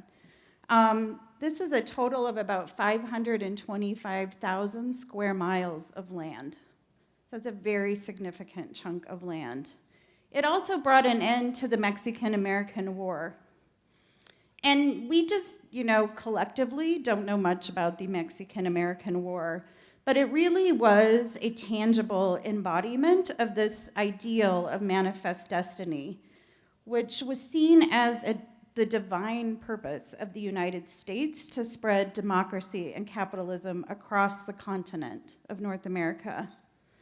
The war was provoked by then President Polk, who campaigned, actually, on acquiring parts of Mexico. And I find this interesting. Ulysses S. Grant, who fought in the Mexican-American War, he later acknowledged, quote, "I do not think there was ever a more wicked war than that waged by the United States on Mexico," end quote.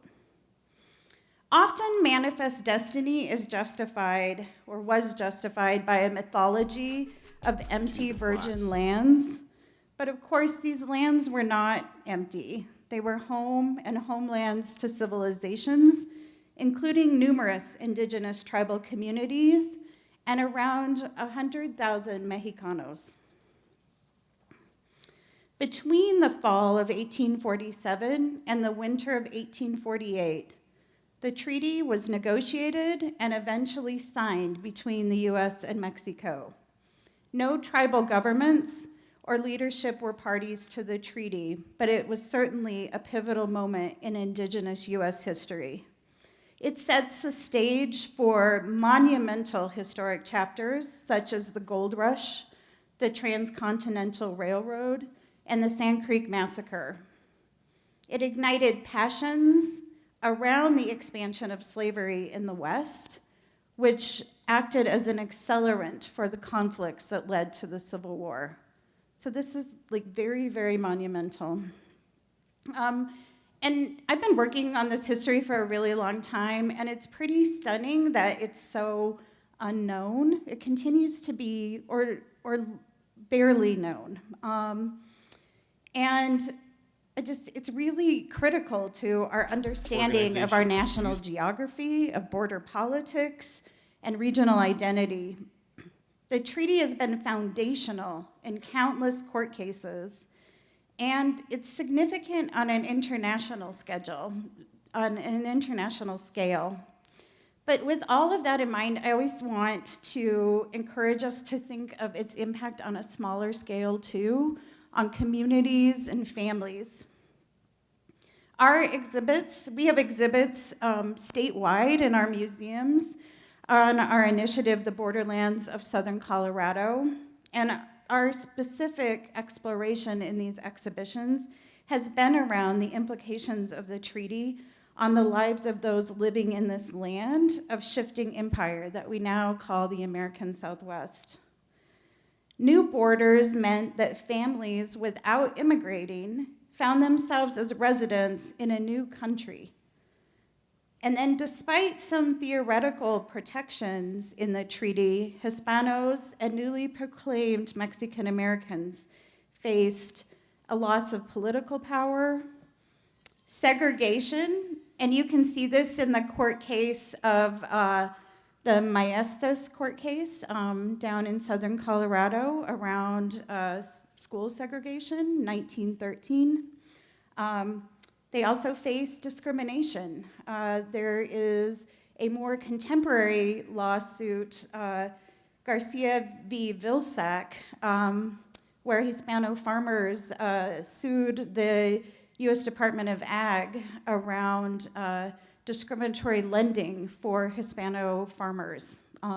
Again, these are all expressions of what this treaty impact was on families.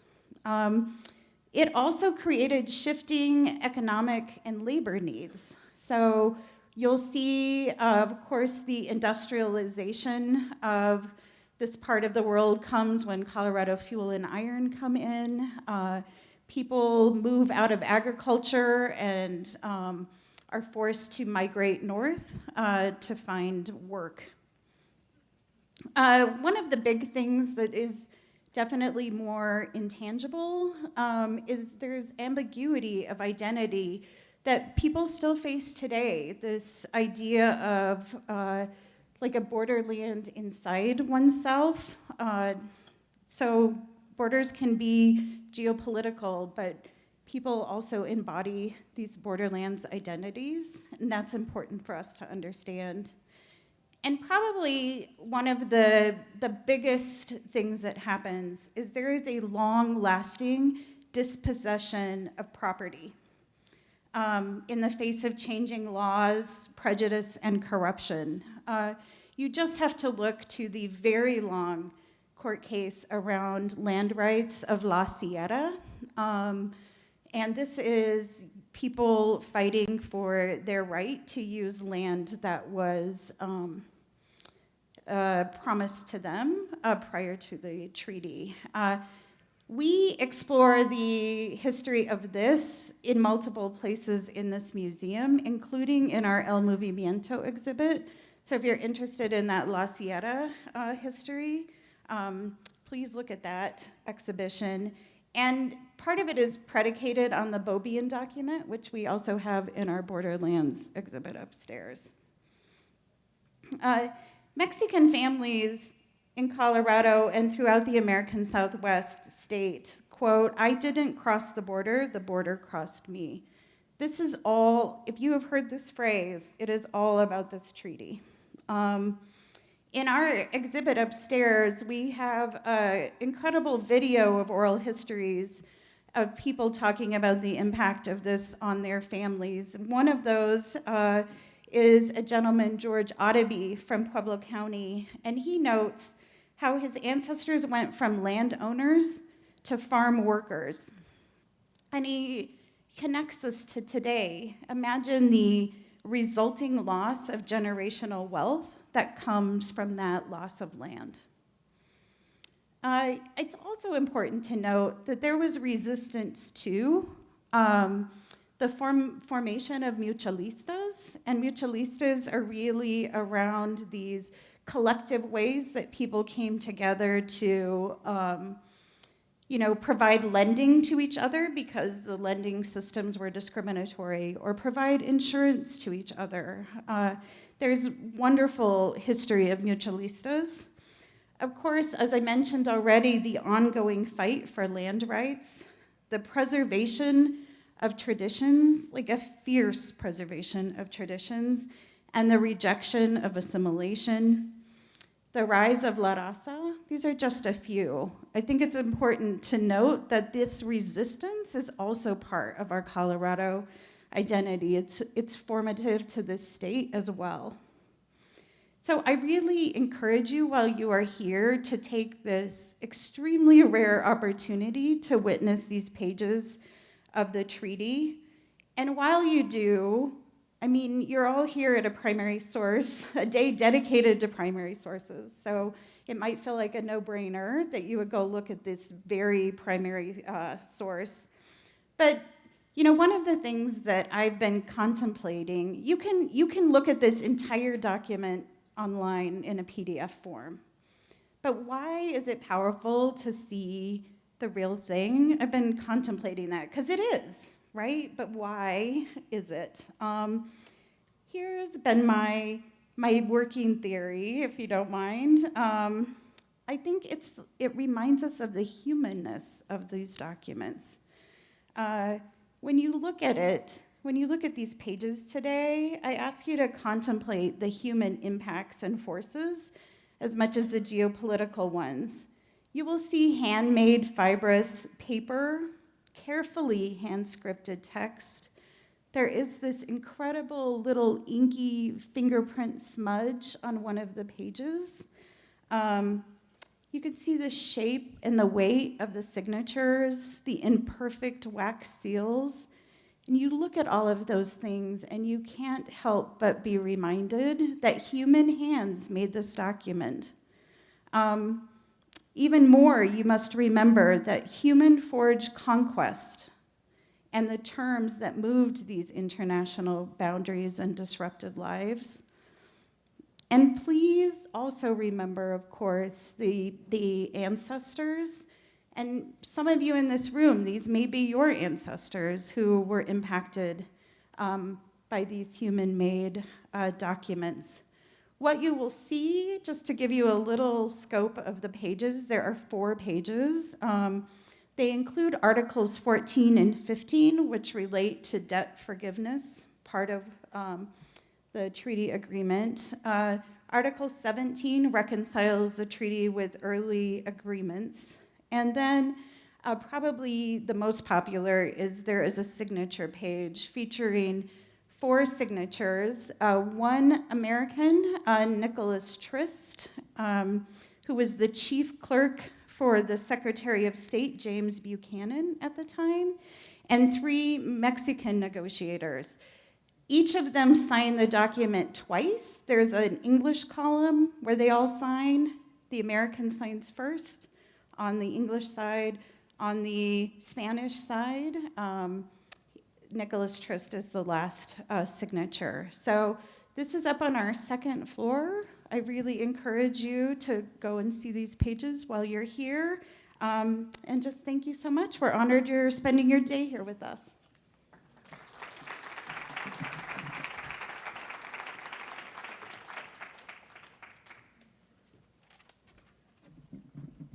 Thank you, Dawn. I think I really appreciate that, Dawn. One of the big reasons why we do the conference here at History Colorado is because, you know, our program with the Library of Congress, we understand that the vast majority of what we're dealing with is always digitized things, and having been able to come down to History Colorado and even going out to the Library of Congress in DC, there is something different about the physical stuff, and so it's like a treat for us to be able to come down to History Colorado and go to the exhibits and see these things. And I appreciate that you mentioned that you know, we can see the treaty itself, but also all the connections that you can make to all the other exhibits. And there's going to be opportunities to kind of wander around in some of our sessions, especially the one that Michelle Pearson or Israelsen are doing around the murals. They're going to give you an opportunity to go explore a little bit and look at some of the murals that are in the exhibits. And then one with Roland Schendel is also going to give an opportunity to, so you might be able to get a chance to do that with your time with us here, because we really think it is important to see those. All right, shifting gears. Kyle, are we as ready we're going to be? I'll tap dance some more. I don't sing, so I might have to get Raleigh back up here.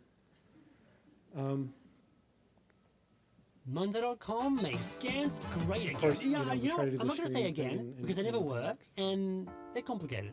Use of multimedia, knowledge of the subject.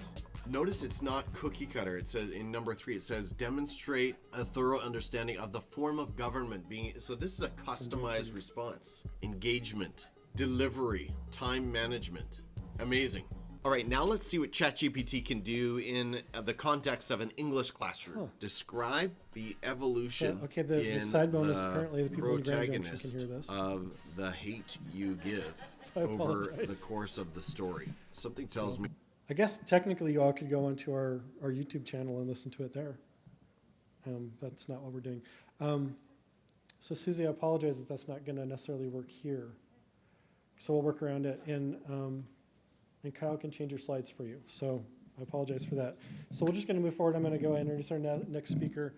Suzi K. Smith is an award-winning artist, organizer, and educator who lives here in Denver, Colorado.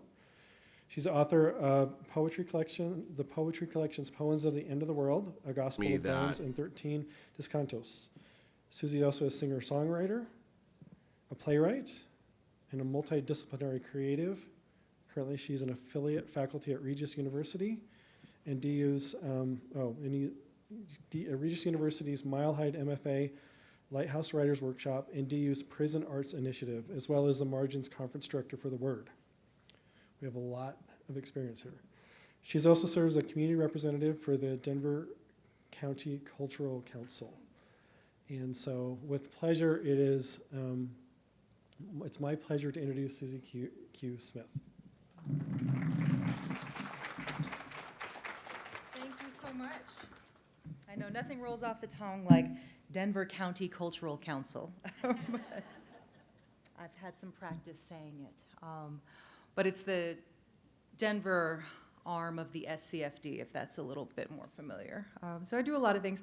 I also, what I didn't mention in that bio is that I also spent, I've spent about 20 years in education, in and around education in a lot of different fields, through community education, traditional public school education, from middle school all the way up through, and then as well, of course, adults in graduate school, and folks who are incarcerated, and also people who are transitioning outside of incarceration. So there's a lot of different, and residential treatment centers as well is another thing that I occasionally do. So I've been doing a lot of different work for a lot of different years.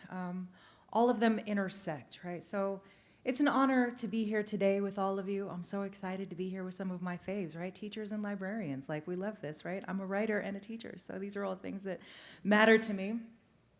So I generally identify as an artist, an educator, and an organizer, but most people know me as a poet. I want to thank DiPrince for that talk that she just gave, by the way. She's probably at work now, but that was really, really illuminating. And so I'm really excited to get into the exhibit. Has anyone seen the Sand Creek exhibit here yet? Yeah, a few people.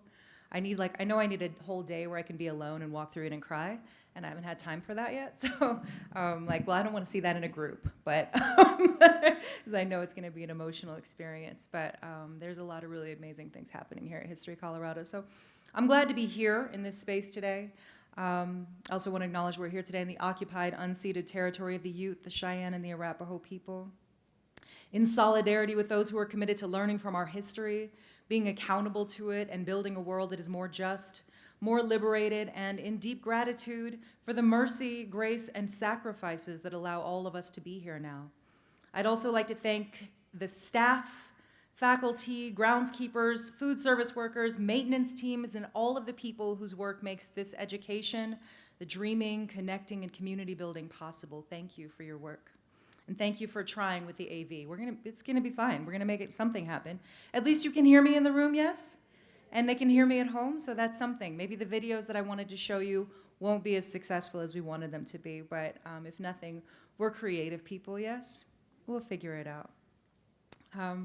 When I was invited to speak on today's theme, Critical Conversations, Living and Loving Together in a Society with Differing Perspectives, Beliefs, and Biases, I considered my own career as a poet, as a community organizer, and of course as an educator, but especially my own upbringing that has shaped me into who I am now, the language I inherited that made so much of my work possible. My great-grandfather delivered the mail and secretly passed my great-grandmother love poems with his deliveries. She married him against her family's wishes, and together they bore 11 children, one of whom, my grandmother, raised me. This language I inherited, these poems made me possible. Perhaps even more remarkable is the fact that my great-grandparents, who passed these love notes back and forth, were born only one generation outside of slavery, that reading and writing poems would have gotten their grandparents beaten, tortured, or even killed. These poems are my ancestry, my inheritance. Poetry has also given me the tools to navigate my own life. Here, I will share a contrapuntal poem that explores the changes to the city and the neighborhood I grew up in, that contrasting the landscape and the values of the place it was then to what it has become as the result of gentrification. And for clarity, I am from Denver, Colorado. I've lived here this whole time, born and raised in Park Hill. So this poem is a little bit about that. And so if we can go to the second slide. Do I have a clicker? I don't think I have a clicker. Oh, thank you. That's all right. We're together. Thank you, Kyle. So this is a contrapuntal poem, which is a term we take from music. So this type of poetry is really pioneered by the poet Tyehimba Jess. His collection Olio won a Pulitzer a few years ago, so you might be familiar with that.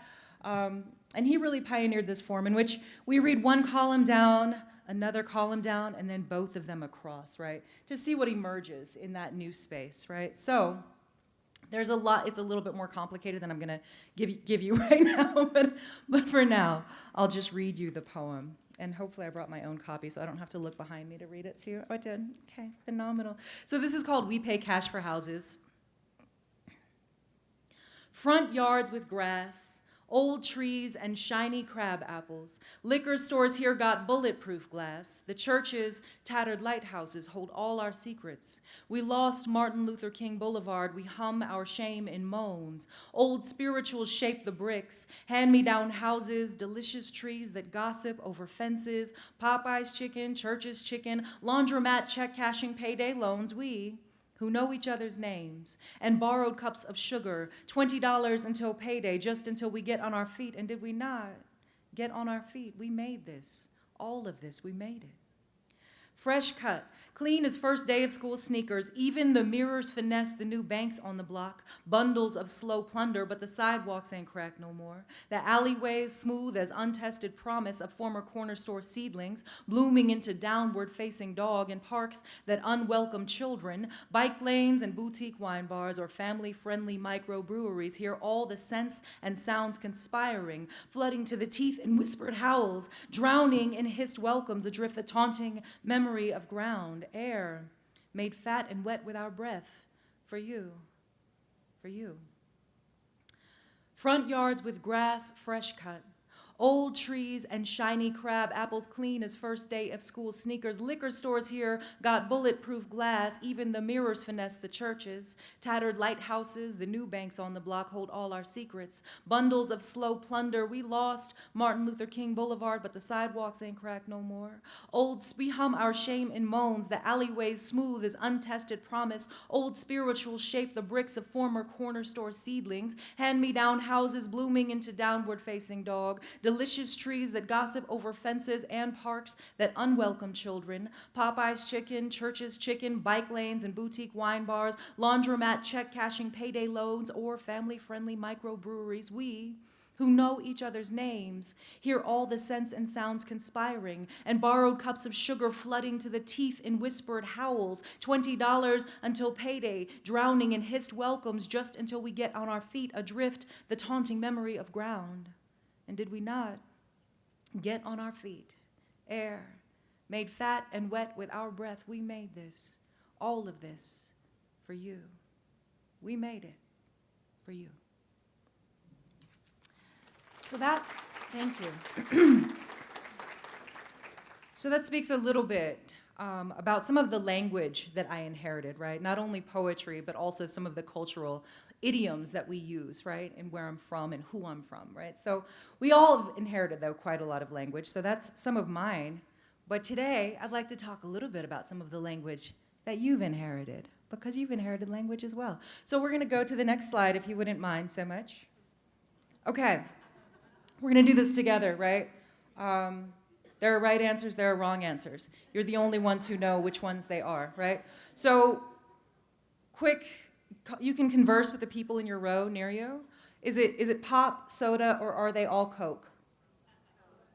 So, you can argue about it. Let's see if we have a winner.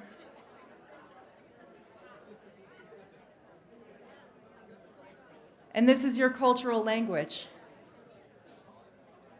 Okay, so show of hands for soda. Okay. I expected a stronger showing for soda. That's my cultural bias because I say soda. So I'm like, what? That's all the soda in the building? Where's pop? Oh, wow, we have a lot of pop in the room. Okay, Coke. Generalized, oh wow, okay. Well, look, it also tells me where you're from. So we have a really wonderful regional diversity in the room, right? So because a lot of this is generational, it's regional, right? There's a lot, and cultural. So all of these things impact the ways that we come to these terms. So lollipop, or is it a sucker? Oh, right? And how everyone's answer is so confident, right? You didn't even talk amongst yourselves. You said out loud right away what it was. And you said different things, didn't you? Right? Is there another name for this that I didn't mention? Sometimes I call them the dum-dums, right? So lollipop, show of hands. Okay, lollipop is more fun to say. Is it a sucker? But sucker wins the day. So sucker's got a stronger representation in the room. I don't know the answer at home. So if you're in the chat, I'd love to know what the ranking vote is there. But we've got suckers, lollipops. Any winners in the chat? Is there a chat? I'm assuming there's a chat. There's not a chat. I'm sorry. Sorry, everyone at home. Okay. Oh dear. Okay. Well, we can share this with them later, right? It's being filmed. So, okay. Well, Grand Junction, it turns out that the correct answer today here in Denver, Colorado is sucker. So, what do you call it when it's raining while the sun is out? Some people are shaking their heads and don't have a term for that, which is not uncommon. I hear sun showers. I hear, any others? So part of my cultural language, we call it the devil is beating his wife. Anybody heard that? Okay, couple, right? Yeah? I thought that was a normal thing to say until you say it around people that have never heard that phrase before, and you go, okay, cool. There's another one, it's like a witch is getting married or something like that. Has anyone heard this? There's another way to say this. I just learned this one in Crested Butte, Colorado, earlier last year. Sun showers, any others? Okay, who has no word for this at all? Okay, now you have a couple, so that's good news. Who calls it a sun shower? I've got a few sun showers. Okay, is there another phrase I didn't say? Sprinkling? Sprinkling, right, yeah. Or you could just call it Colorado. Hey, what are we doing, right? So it could be that. And then who else says the devil's beating his wife? I saw one hand. It's just the two of us. It's fine. It's just us. It's fine. Right. But that's typically a pretty southern thing, and that's where. So it just kind of depends on where your people come from. So how do you pronounce the word route? Oh. Okay. It's usually one or the other way. Okay, so I heard a pretty strong contingency say out loud, route. Who says route? Okay, looks like maybe a little more than half of you. Who says route? Oh, who alternates between them? Yeah, me too. I use them both. Like I'm en route, if I say I'm en route, right? But I might say like, when I use it as a verb, I'm probably gonna say route, I think. Like it's routing me right now. Like, or or I'll say a router, or I'm being routed the wrong way, or like, Siri, no, I'm gonna reroute myself. So route, I think, is the verb for me, but route is the noun. I think there's no reason for it. This is just what happened. This is when you come from a lot of different people and a lot of different cultures and a lot of people talking at you, and then you live in a country with people, or live in a city with so many different people from all over the country. You end up with a lot of like strange pronunciations of things. Is it a highway, freeway, or expressway? Okay, that was strong. I heard highway 100%. Are there any freeway sayers? It's okay. No shame in being a freeway sayer. That's fine. Right. What about expressways? Do we have any expressways? We have two. Okay, you're not alone. 2 expressways, so you two can wave at each other. You might be from the same place if it's an expressway. This one is controversial. How do you pronounce the word P-E-C-A-N? Ooh. We've got pecan. I hear pecan. I hear pecan. I hear pecan, pecan, pecan, pecan. Are those all of them?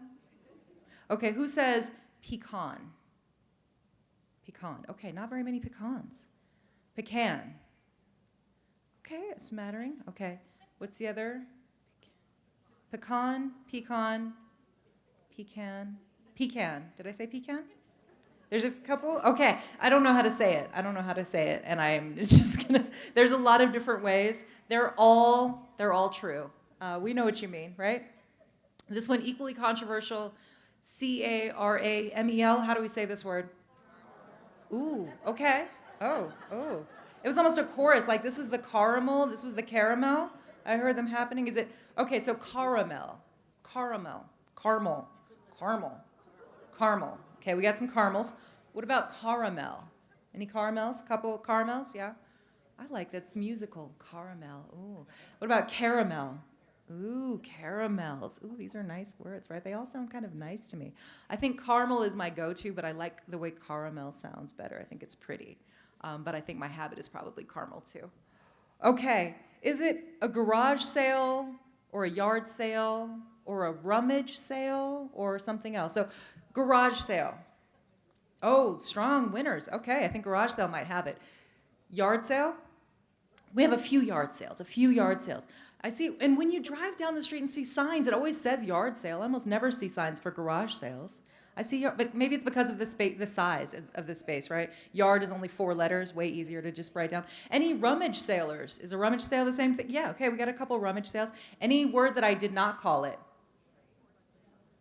Okay, so now that we have found the correct ways to say things, talk to your neighbor and tell them where you learned to speak. Where did you live then? What part of the country were you in? What country were you in? Where did you learn to speak? Just turn to the person nearest you. Where'd you learn to speak? And if it's from Denver, then say which neighborhood, because there's more than one Denver, right? I don't know if you've ever heard of Danver, right? As we say, might on the north and the west side, Danver. There's Denver. There's a number of different ways that we can say these words, all of which are true. Okay, if we can move on to the next slide. So ultimately, what do you think your answers say about where you're from? Do they have anything to do with that, maybe? Do the people where you're from say caramel, caramel? Do they say pecan? Is that the way that you learn to speak, right? All of those things might be specific to that region, right? So a lot of times people think that they don't have a dialect, right? That they just speak like American English. There are so many American Englishes, right? And this is also true for the kiddos that you work with, right? Also thinking about like when you're from, right? What are some pieces of slang that might be representative of where and when you're from? Because while my mother and I are from the same state, we have very different slang, right? We're also different cultures, but we have very, very different slang. As do you and your parents, probably. And then some of them are kind of everlasting, right? Like I say cool, my mom says cool, my grandmother says cool, right? Like my daughter says cool, we all say cool. Some of them hang out for a long time, and then some of them are very, very brief. If you say the word gank, does anyone know gank? A few. Okay, that means like you lived in Denver probably in the 1990s and you were a teenager then. You know, that means we're probably around the same age. And to gank is a verb, which means to steal. That's what. So that was a word, and I didn't know that was a word that was specific to my generation and region until I started saying it other places, and people were like, "What is this word you're using?" And I went, "Oh, nothing. It's fine. It's fine. It just means that I'm from a time and a place." So what do your answers say also about who your people are, right? Some slang terms that are unique to your culture, or words that are unique to your family or household. Does anyone have words that maybe you thought was a real word? And it was a real word in your house, and then you went outside of your house as a kid, and someone went, "I'm sorry, You realized you were talking like the Little Mermaid? Yeah? We probably all have 1 or 2 words like that, where it's like, "Oh, I've been saying it. You don't call it that? That's just what my mom says? Cool. Fun." So, right, this is all inherited language. If we can move on to the next slide, please. I'm going to try and it's a good thing the videos didn't work, because this is one. If you'd ever like to look at a poem about something like this that speaks to this, we could watch Denise Frohman's Accents, or the next slide would be, we're going to skip it, because we don't have audio, which is fine. And we also don't have audio on this one. This is Jamon Hill with a poem called "Cash Me Outside," phrase made popular from the Dr. Phil show. If we can skip to the next one. And they're both really useful in kind of having these conversations, right? But thinking about also the way that language evolves, right? We also inherit language from our students, right? Has anyone ever learned a new word from your students? Yeah. I don't typically go around saying "that's cap," because I am 44 years old. But when you're around young people, you pick up all kinds of new slang, right? And you have to like, "Oh, what? I'm sorry, what? I'm not an op? What do you mean?" Is that just my students? Okay, cool. Are these words generational, right? Are they cultural? Where is the language also? That's the part that's really important to consider, is where is any of this language? They're cultural language, and some of it's new and generational, right? And some of it's cultural and historical. Is any of this language represented anywhere in your curricula, anywhere in your content, right? And that is the part when you're thinking about like what to include and how to represent your students, and the constant evolution of language, right? Because the fact is, all of it's right. None of it's right. There are many, many ways that we come to language, lollipops and suckers, etc., right? So how can you include your students' language and their cultural language in your content so they can be reflected in it? If we can scooch to the next slide, and we'll get through some of this, right? Important to think about is that language is fluid, right? So there are more than this, by the way, but like the things that ultimately become like what we consider real words, meaning they have like a definition, we can use them in a sentence, people understand them, and they may or may not get added to an official dictionary, right? There's approximately 14.7 new words in English created every single day. That's so many words, right? There's anywhere from, and also books, when we think about the content that we're searching for, right? There's anywhere from 500,000 to 1 million books published annually in English. So read them all. Let's say. So if you're including the self-published books, then we're looking at like 4 million books a year published in English every single year. It's great. These are great statistics for me as a writer trying to stand out. There's also many, many more words, right? And many, many more writers and storytellers and authors that never make it into print, right? So that's just what gets published, right? And I can tell you, as an author, most of what we write does not ever get published, right? Many of us, I got rejected for a good 30 years before I finally had something in print, right? So these are things that there's so much more out there, right? And also, I work with, one of the things that I do is I work for an organization called The Word, and our work is around equity and storytelling, right? And finding access and creating access and pathways to publication for people who've historically been excluded from it. So I'll show you a little bit about that on the next slide, and kind of what that work looks like. When we're thinking about our source material, right, and what we're sharing, right? Just this is an idea of like what the publishing industry looks like. We've made some progress, and there's still a really, really long way to go, right? So if we look at like who really runs the publishing industry, right? That's when these are like with decision-making power. This is who works in publishing. They're 76% white, 74% cis women, 81% heterosexual, 89% non-disabled. If we can scooch to the next slide. So this is diversity in children's books. These stats are from 2018, right? This is who is with the characters that were in the books, right? So 1% are representing American Indian First Nations, 5% Latinx, 7% Asian Pacific or Pacific Islander, 10% African American or African, 27% animals are the main characters, and 50% white, right? So if we're looking at that, animals have a greater representation in children's books than all people of color combined. So that was 2018, right? Years after Barack Obama was elected our first president. You know, this is still where we are in publishing. Next slide, if you wouldn't mind. All romance books counted in 5 years. So the dark blue, 91.9% of them are white authors that are getting published in romance, right? And so when we consider like the shape of love and what that looks like and how that frames the ways that we see stories and the way that our students do, right? If we can scooch to the next one.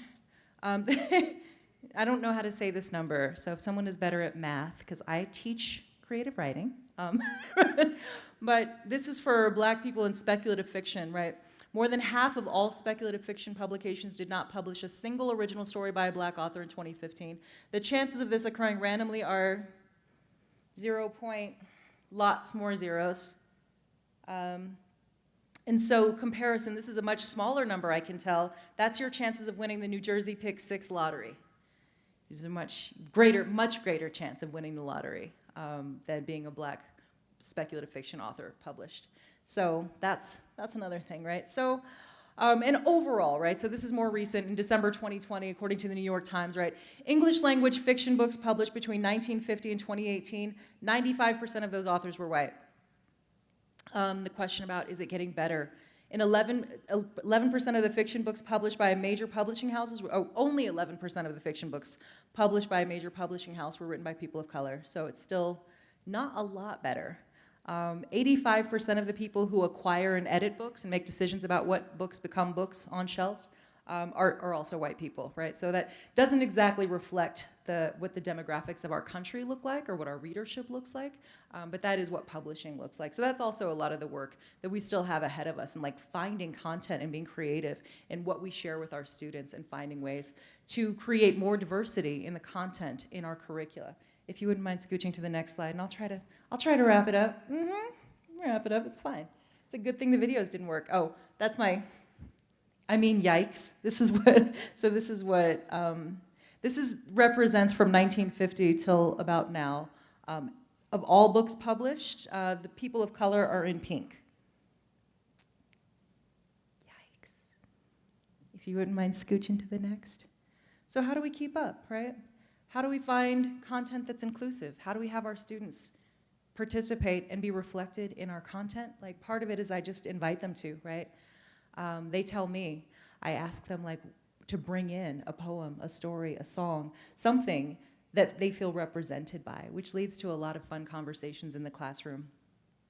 Some students I also like ask them to bring things to represent not necessarily their culture, depending on their age too and what they identify as culture. I might say something that represents your household, right? The people that you're from, the people that you live with. And I invite students to consider or incorporate other elements of language that's familiar and specific to them, their time, their place, their people, which can include slang, colloquialisms, childhood songs, which are like lullabies, playground songs, popular songs, et cetera, so that they find themselves in language and can find access to it, with whether or not they can find themselves in traditional books, because a lot of our students still don't. If we can scooch to the next one. So in addition to constantly expanding my own content through voracious reading and connecting with people from across many backgrounds, I also invite my students to teach me about them, about their language and each other.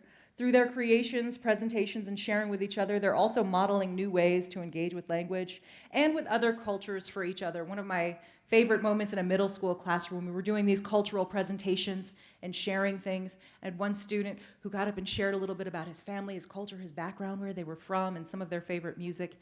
And another student paused for a moment. And this is a very, very multi-racial, multi-ethnic classroom. And so the student who presented, his family was Mexican-American, and the student, one of my Nigerian-American students raised her hand in the back. She said, I have a question. She said, I don't know. I think this might be racist. And then she stopped. She's like, no, it's not racist. It's not, because I was getting very nervous as the teacher in that moment. I was like, oh, let's whisper it in my ear first. Let's talk about this. She said, I'm walking towards her, and she says, no, this isn't racist. No, okay, I have a question. Is it fun being Mexican? And then watching them have this entire dialogue, she's like, because my next door neighbors are Mexican and they look like they are having fun in the backyard all the time, and I want to know more about this, and the way that they had this cultural exchange about, and then this other kid, he's like, my neighbor's a Nigerian and I want to know about this, and that, because it looks like your families are huge, and like all of the things that they were talking about, right? Created this opportunity for cultural exchange for students that neither of them are represented in very much popular media or popular culture, right? And so they were able to share that with each other and create a space where they were both welcome, right? I'll close with a quote from an author I enjoy, Arundhati Roy, who says, there's really no such thing as the voiceless. There are only the deliberately silenced or the preferably unheard. We've all inherited a world full of language, history, and power. We all have the power to determine which stories we share, whose voices we platform, and which languages we bring to the conversation. When we consider the role of inherited language, how does it impact our perspectives, beliefs, and biases? How does it impact which stories we're open to? When I ask myself these questions, I look to the children I've worked with for years as an educator. Children are among my primary sources of inspiration, courage, and hope. They're rich with creativity, curiosity, and so much language. Our classroom discussions remind me that the future is bright, that the future is ours, and they also remind me about the power of imagination. While we all work toward building a more compassionate, just, and liberated future, I think it's imperative that we were able to see and imagine the world that they are creating collectively, and give them as much language as possible to do that with. So thank you all so much, and I look forward to seeing you this afternoon.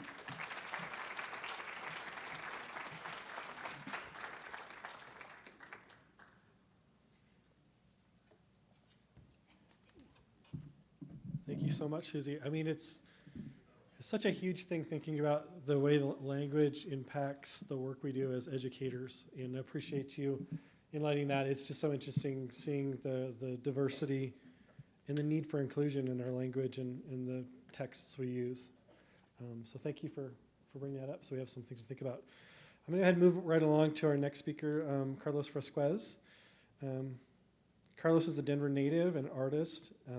His people came from centuries old Mexican borderland culture of southern Colorado and northern New Mexico. But he experienced his roots from from a city boy's cultural perspective.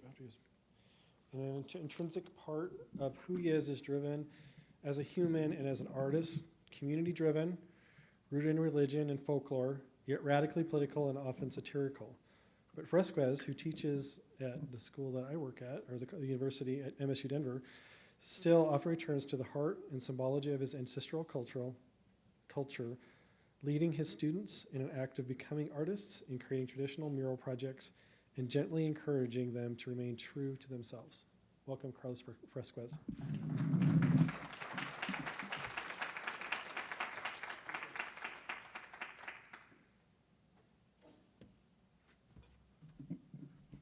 Gracias. Thank you very much. How you guys doing today? Kyle, thank you so much for inviting me to this. I, as a visual artist, as was mentioned here, born and raised here in Denver. It's really groovy, Suzi. It's really groovy that the Treaty of Guadalupe Hidalgo was mentioned and showcased and is here. My family is from mostly central New Mexico. I am indigenous, I'm Mexican, I'm a Chicano. My grandfather used to tell us, and he would say it in Spanish, he'd say, we as a culture were fucked over twice. We were indigenous people. The Spanish came in, we were conquered by them. We adopted their language. I have no idea of what my indigenous heritage or names were. They're gone. My family became European-based. And then we have the Treaty of Guadalupe Hidalgo coming in.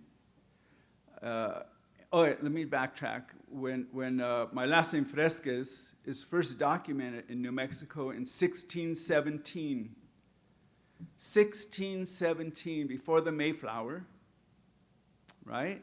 And so then with the Treaty of Guadalupe Hidalgo coming in 1848, Dawn is correct. My family fell asleep as Mexicans on February 1st, woke up the next day on February 2nd, 1848, as US citizens.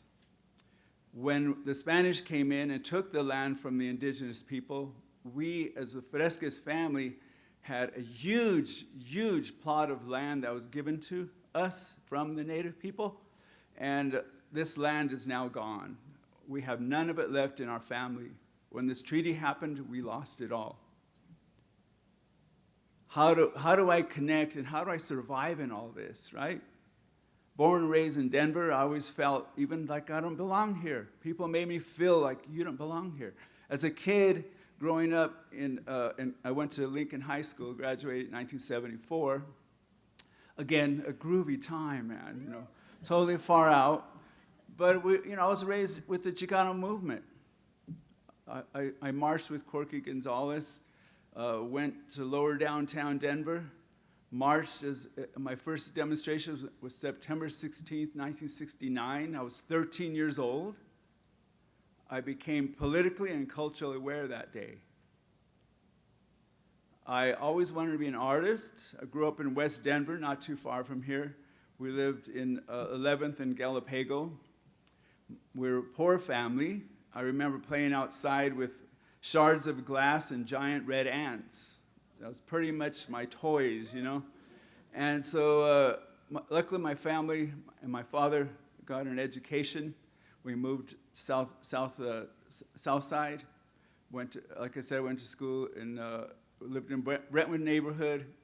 Went to Lincoln High School. Went to Metro State where I teach. I've been teaching on the Librarian campus for 33 years. This is my last semester. I'm retiring from teaching. Well, thank you. I wasn't asking for applause, but yeah, that is a journey, I'll say that. Been teaching art, luckily, what I love.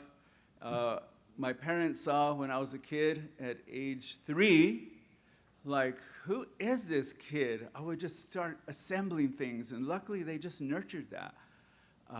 They nurtured the fact that I would just like collage things. I'm in a fragment I find on the street, a thread that my grandmother would sew with that maybe fell on the ground, and maybe a a card she got for her birthday, my mother, and she'd cut it up for me, and I just assemble. And I just like, luckily my parents nurtured that, you know, and so here I am at 66 years old, still creating and making and loving this, you know. And so teachers, I want to thank you for being who you are, because I remember in kindergarten, I remember this teacher, her name of all things was like devoid of color. Her name was Mrs. White. And so she says, we all went to recess, and we come in, and imagine, I'm 5 years old, and it's like she had 3 containers of tempera paint with brushes inside, and would ask each of us to take one of those 3 colors, which are primary colors, to pick it up and drop it on the sheet of paper in front of us. So I remember, grabbing yellow, blue, red, and then I'm just looking at these splatters, it's like, and again in kindergarten. And so she says, now pick it up. Pick it up. And so now look at it, what's happening? So I remember looking at this piece of paper, and yellow would come down, mixing with blue and turning green in front of my eyes. And I'm like, what the heck is this? This teacher's a witch or something. Well, it's magic. What's this magic happening? And I realized at that moment, I want to create magic the rest of my life. And here again, 66 years old, So thank you, teachers. Thank you. And as an educator myself, it's just like I give that to my students. So with that preface, let's get to images. I know we only have 20 minutes, so as an educator, my students like, hush, you've been talking for 3 hours now. Studio classes are 2 hours and 45 minutes. So Kile saw this mural I did here in the Metro State website. They did a story on this mural I did back in 1992, and it had faded away. It was on the old El Centro Su Teatro building in a Elyria neighborhood, and it's a south-facing wall. I did it for a play called Night of the Barrio Moon, and there were no characters painted on the original mural, and we actually set a stage in front of it, and we had actors create a tableau. So they'd be standing frozen outside during an outside performance, and then when the play began, they would peel themselves off the wall and become like a living mural. Then at the end of the play, they go back to the tableau, or the end of the play, they go back to the original stance. And then eventually I painted a figure in that ended up kind of looking like somewhat like me or my friend Tony. And I did this in 92, and about 6 months ago, the Colorado Murals projects came in and said, we need to preserve Chicano history, we need to preserve mural history. And so they told me if I would like to have it preserved. I says, yeah, why not? I actually saw it as something temporal, and I really didn't think it'd last this long. And so the Colorado Murals Project put this coating, this new clear coating over, and it like brought back all the color. It was so bizarre. Is that the next slide? Isn't that insane? I was just like, growing up in the 70s, like a flashback, it's like, wow, the colors are back, baby, And it was just so groovy to see this return, And I was just blown away. Like, I just cannot believe it's not as clear, as intense as when I first painted it, but it definitely returned. It was just amazing. So anyway, let's see the next slide. I did this a week ago, and I have, attention deficit disorder, ACDC, LCD. When I did LSD, I don't know. It's just like, I can't remember what I have in here, so I have to kind of see what I put in. Like I said, I was born and raised here in Denver. This church on the Auraria campus, San Cayetano, St. Cajetan's, was built for and by the Mexican-American community because the nearby church was just 2 blocks away back in the early, this was built 1925, so it was in the late mid-20s when the Mexican Revolution happened. A lot of Mexicans came up here to Denver throughout the whole country and fled the revolution. And when they moved here to Denver, they were predominantly Catholic, so they went to go worship at St. Elizabeth's. And the church people said, you can't worship here because you're Mexican, you know, so you can come in on certain nights, certain days, but you can only worship in the basement because you're Mexican. So they're like, wow, this is insane. You would think that church-going people would love all people and would cherish the fact that other people would want to worship with them in communion. But it wasn't the case. So St. Cajetan's was built for the Mexicans to worship separately, which is, again, about 2 blocks away.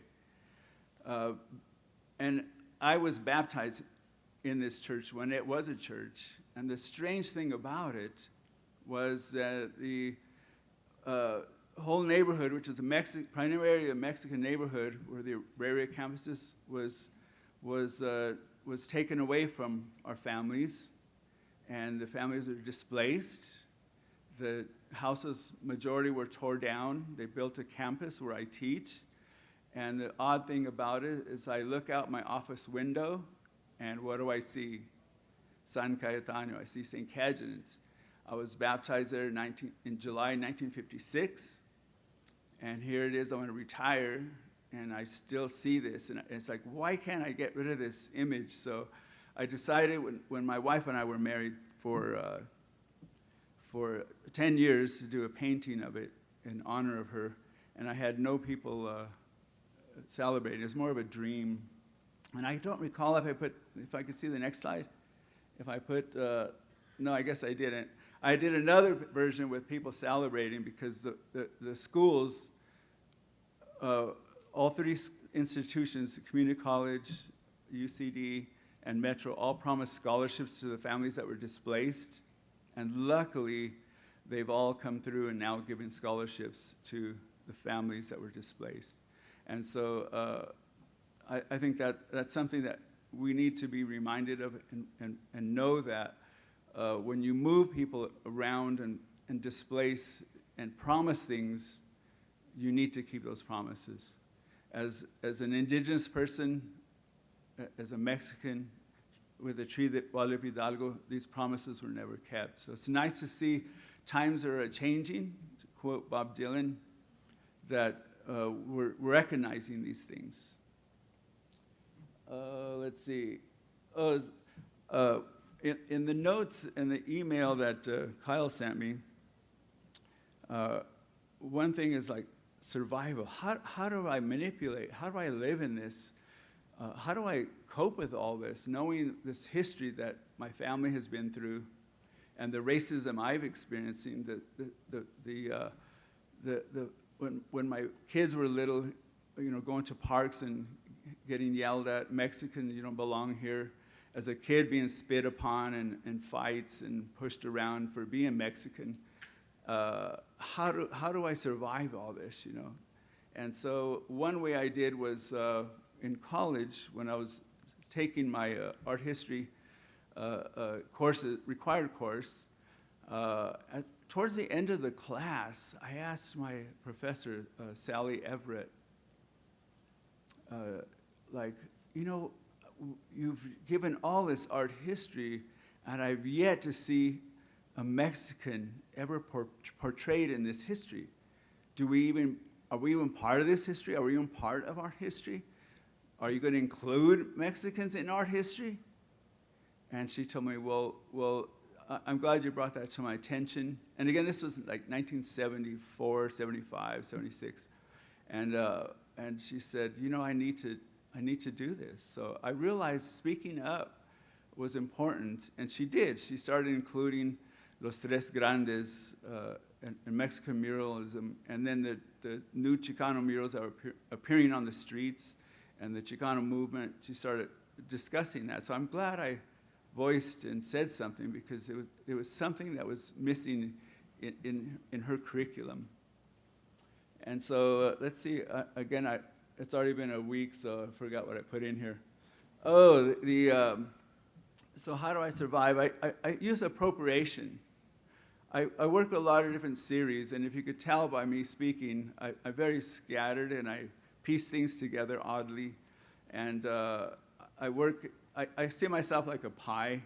And so one part of the work I do is cultural, and the other's political, the other's abstract, the other's whatever, right? So I just work in a lot of different spaces. And one space and series I like working is appropriation. So I like looking at what was given to me, was actually like defined as this is important in our history, and looking at these works and transforming them and say, how do I fit into this picture? So when Sally Everett showed us this image of Robert Rauschenberg, it was something very similar to the Willem de Kooning drawing over here. What Rauschenberg did was he erased a drawing that was given to him by de Kooning. So it became this famous piece called the Erased de Kooning by Robert Rauschenberg. And it was a conceptual piece, like drawing can be about erasure. So it made me think like, God, they try to erase my culture. They try to erase my neighborhood. They try to erase as a people. They try to erase my language. So what do I do here? How do I empower myself from this? So let's see the next slide, please. So during the 70s, there was this character called the Frito Bandito selling Frito-Lay products, and we protested and said, God, this is just this racist character. We need to remove this. So I drew it on a piece of paper on I see on the, what is it, your right, and then I erased it. So I empowered myself by erasing the stereotype. So I called it erased cartooning. Next slide, please. Manet Olympia. This painting really struck me because my professor's like, she's considered a prostitute. And I was like, what?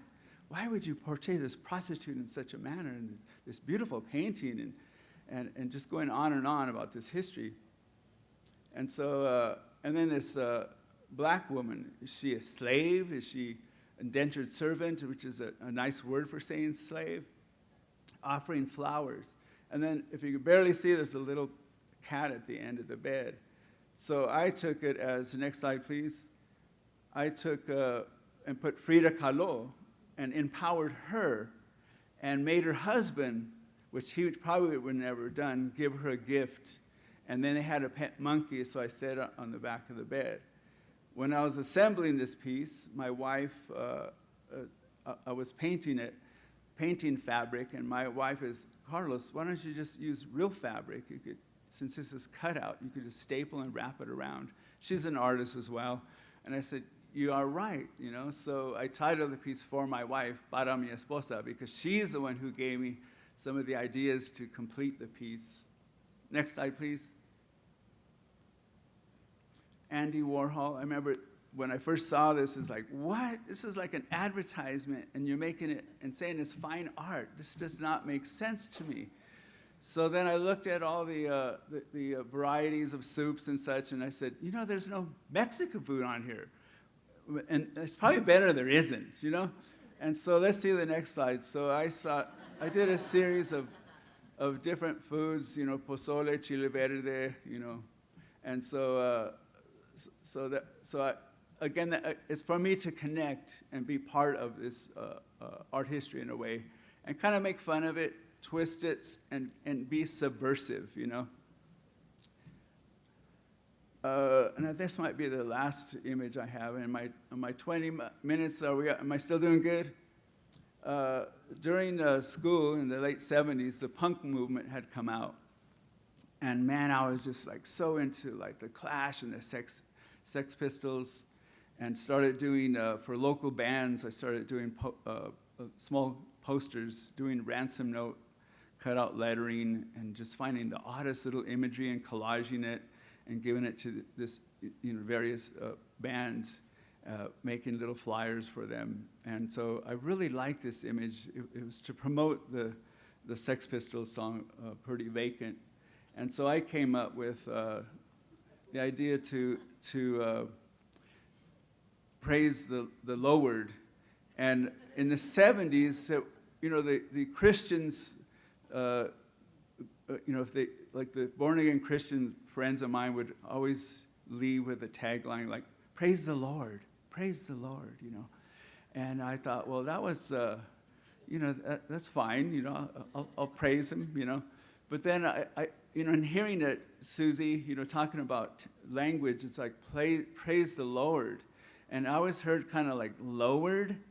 So then when I thought of like, praise the Lord, I go, oh, that's cool, because, lowriders, the lowrider clubs, they do a lot of good in the community. A lot of people see them as like gangbangers or very negative, or you're pissed off at them when you're on the road and they're driving 10 miles an hour in a 35-mile zone. And so they do really good in the community. So I thought, what better way to play with this Jamie Reed graphic to praise the lowered. So anyway, that's kind of where my mindset. So this is how I survive, by making fun, poking fun of not only my culture, but of art in general, and enjoying it, and trying to make the best of it, and live equally in our society here. So I believe that is my last slide. Yep, that's it, man. So thank you.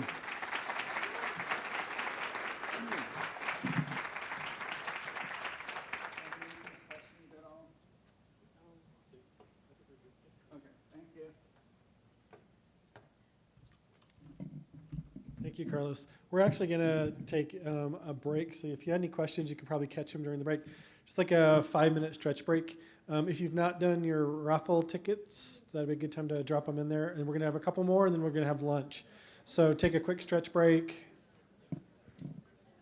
Do your thing, and we'll meet back here just like at 11:05-ish.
Hello again. Ooh, that's really loud. So I apologize for the short break, but we're going to try to get you to lunch on time. So if you could get back to your seats, we'll get going on our couple more presentations.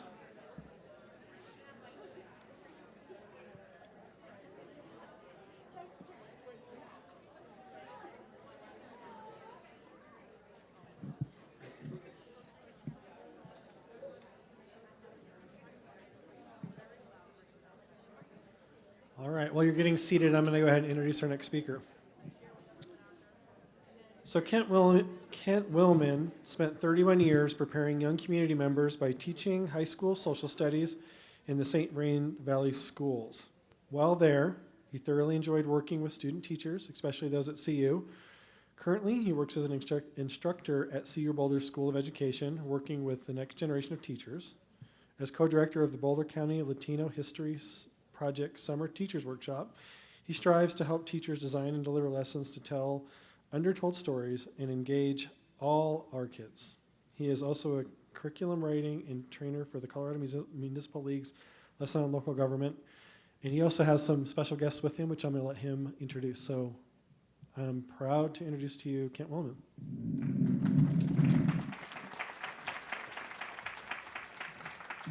Thank you. Thank you. My bio is a little old. So am I, though. Groovy was a great word. So I need to apologize, first of all. I have Parkinson's disease, and it affects how I speak. So if I speak too slowly, or not too quickly, or not clearly enough, say speak up, Parky. All right, it's okay, I like it. All right, so if you're a high school student of mine, raise your hand. Oh, really? Wow. If you're a college student of mine, raise your hand. Very cool, very cool. And if you've been to lessons on local government training, raise your hand. Very cool, all kinds of people around, I like that. So one of the things we're going to talk about a lot today is using student voices. One of the things I try to do is connect kids and local leaders. When I do that, when I connect kids and local leaders, what I discover is they say the same thing about each other. What they say is, those people are really smart and they really care about our community. So we're going to talk a lot about that. Next slide, please. Let's play a little bit first. What do you see up here? Shout it out. What do you see? It's not hard. Some men? People in suits, but he's not. One guy's not. People in suits. What else do you see? Paper. Look down here. So this is an annual report of the town of Longmont. It says actually Vermont, but Longmont's funnier. What else you notice? He's the only one standing, that's right. We're looking at him. Everybody's white, yep. There are a couple women. There's one woman here. This could be a woman with really questionable eyebrows. What else do you see? How can you tell they're listening? How do you paint listening? Eye contact, what else? Mouths are closed, and you put big old honking ears in it, right? So I had a former student that uses this painting to establish her classroom norms. So what kind of classroom norms can you get from this? Real loud. Look at the speaker. That's a good one. What else?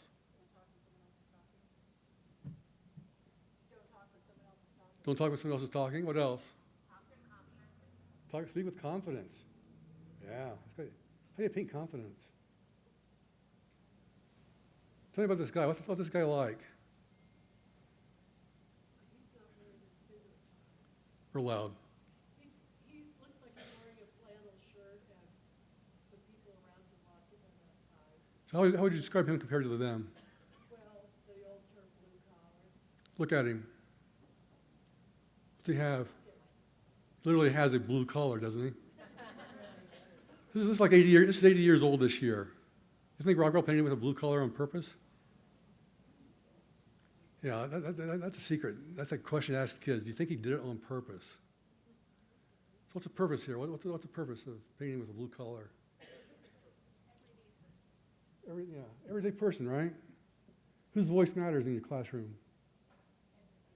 Everybody's voice matters, right?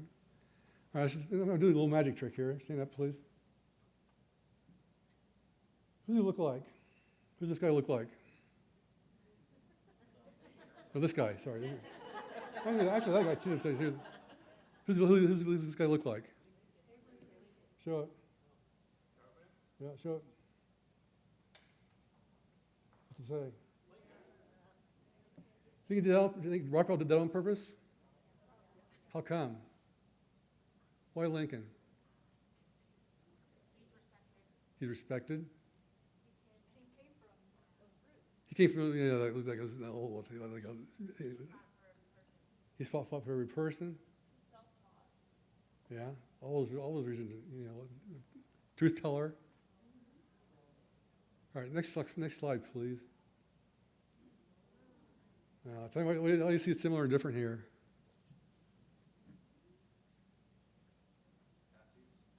Tattoos. What else you see? Woman speaker. The audience is more diverse, right? On whose shoulder? Not sure, right? Do you think the artist did that on purpose? Yeah, absolutely, right? For sure. So sorry. Once again, what's the message for our classroom? Does voice matters? So there's lots of ways to use this in your classroom. You can have kids write up your classroom rules if they're looking at this.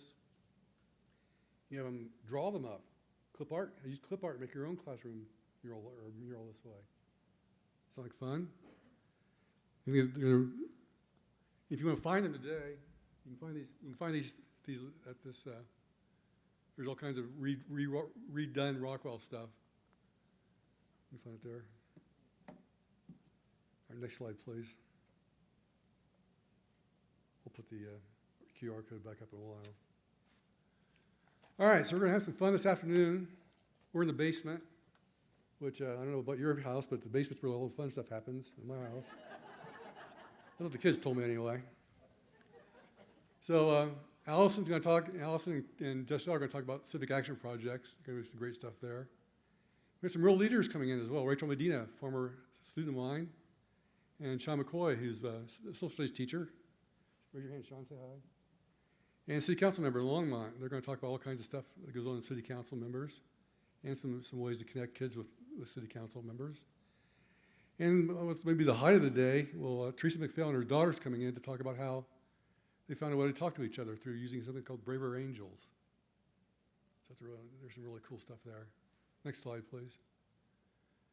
So local government, in case you don't know, is nonpartisan, except for counties. Counties are elected by Republicans and Democrats. All other levels of local government are nonpartisan on purpose, by law, actually. You can't run for city council or school board and run as a Democrat or Republican. You have to run as a candidate. Next slide. They're nonpartisan focus. That means there's less politics, more programs, less personalities, more practices, less focus on power, more focus on policies. All right, take a look here. Here's a list of things city governments typically handle. Any issues here? You're all the ones your students might be interested in. Real loud. 4-day school week. What else? Anything up here your students are interested in? Ban books. Marijuana. They seem to know something about that. Race and justice. These are all local issues. You can get kids engaged with these in your own classroom and have them get engaged with local leaders to talk about them. Next slide, please. Here's a 2-day primary source-driven local issue lesson. Day 1, take a look at some primary sources. Look at newspapers, social media posts. Actually connect with your city council person, ask them to come in. Then have students select an issue and write something about it or create something about it. They can even make a podcast, for God's sakes. they're creating their own primary sources then. Obviously, this might take more than 2 days, but you can do it in 2 days, you can do it in 1 day, or you can do it over 2 or 3 weeks. But again, it's local issues that drive this stuff. Next slide, please.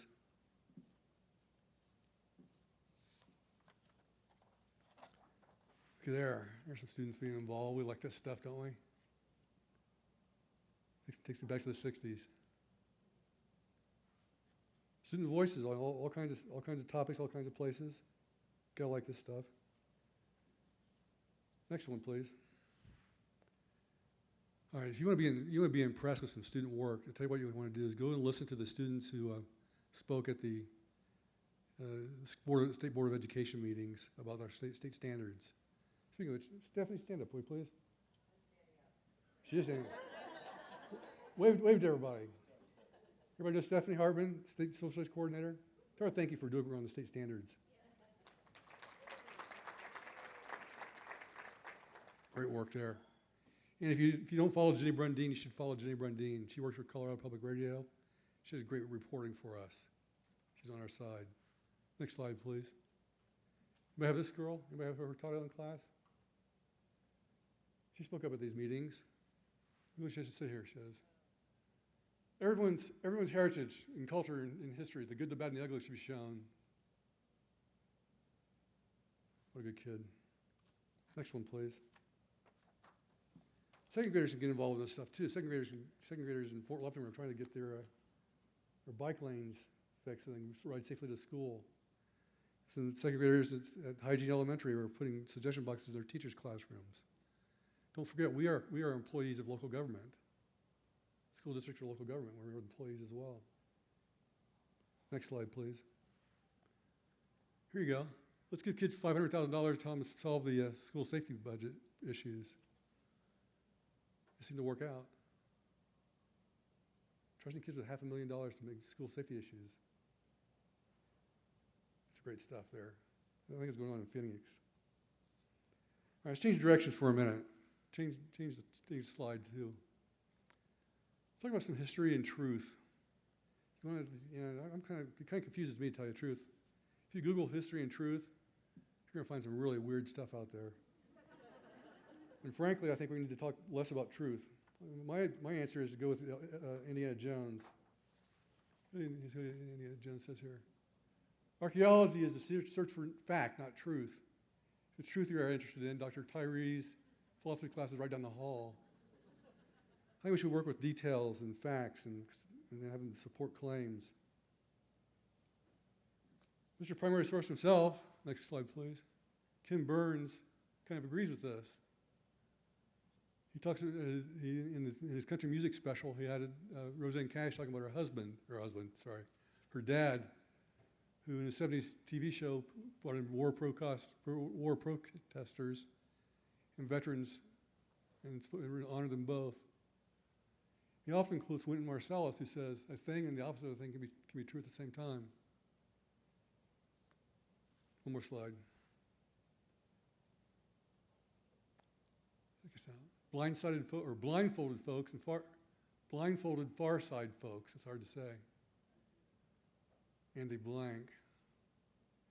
I kind of like to remake this one too and have people wear various different lenses, binoculars, telescopes, things of that nature.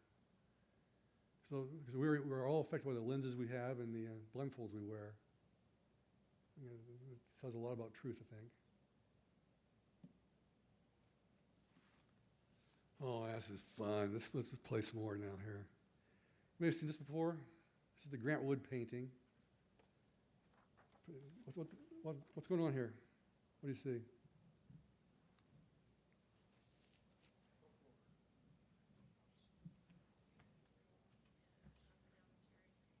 Who's this? George Washington, right? Chopping down the cherry tree? Who? Good George. George gave up power twice. Right? He gave up power twice. He was commander of the Continental Army. He also gave up power as president of the United States. Twice he does that. He could have been president for life. He also kept power until he died. He enslaved 317 people at the time of his death. Is this a true story? this cherry tree story? It was made up by this guy, Parson Weems. The title is Parson Weems' Fable. This is Parson Weems here. I got to tell you a story. In my classroom, in fact, I don't know if Michelle's in that class or not. 5 minutes? Oh my God. So I'm sitting in the classroom. I tell this story about George Washington and the cherry tree and tell them it's not true, right? It's made up by Parson Weems to teach us some history lessons and some powerful moral lessons. Back of the room kid, his hand goes up in the air. Hey, Mike. Mr. Willmann? Yeah, Mike? This story's not true? Yeah, it's not true. You know, Parson Weems made it up. Mike? Yeah? Mr. Willmann?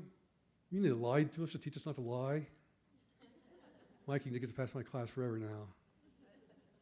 Next slide, please. Let's talk about news coverage.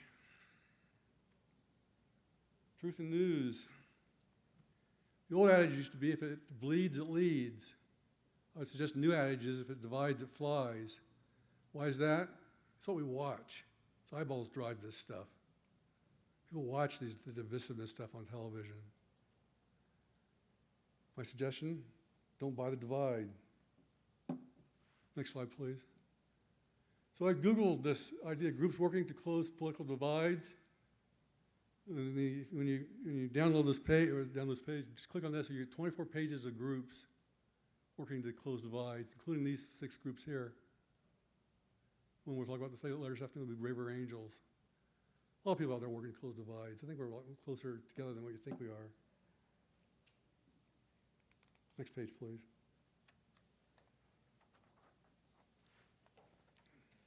Avoid playing into the mud with pigs. You both get dirty and the pig likes it. Love that. That's one answer. And there's another answer too. And the other answer is you. I'll let you read that. It's from Mr. Jefferson.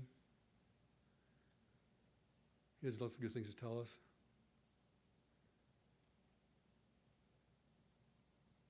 Speaks to how important you guys are. Also, it's also a reminder that he enslaved 7 of his own children. His own kids he enslaved.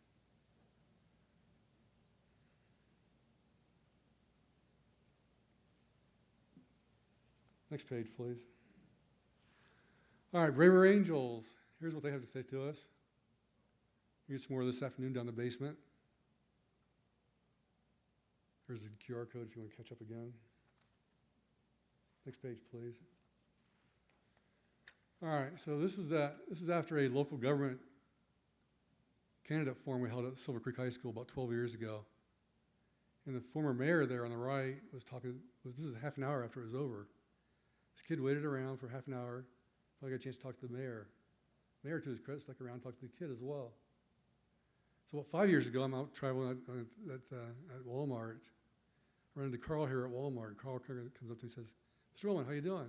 Hey, Carl, how are you? Remember that time I got to talk to the mayor? Yeah, Carl, I remember. Encourage you to contact your local leaders and get involved in your classrooms. Next slide, please. They have a voice. Use it. They're really good at it. We'll learn some ways to do that this afternoon. There's we already talked about these folks. We'll bring them back. Next slide. Thank you very much.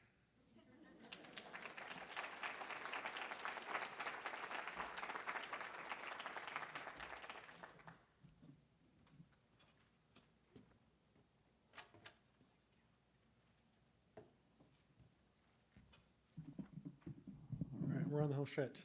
I do have to mention that we've worked with Kent for years and years, and he's been a big supporter of the GPS program. And I hear over and over from teachers I work with throughout the country that the big thing they like to do is have a civic action projects for their students, to get their students out in the community, get their faces and voices heard in the community. And the work they do, go to their website. They have all sorts of resources to help you to do that conversation and do this work that he's talking about. So I can't recommend that enough in order to get your kids civically engaged. So now on to our last presenter for the morning, and then we get to go into our breakouts.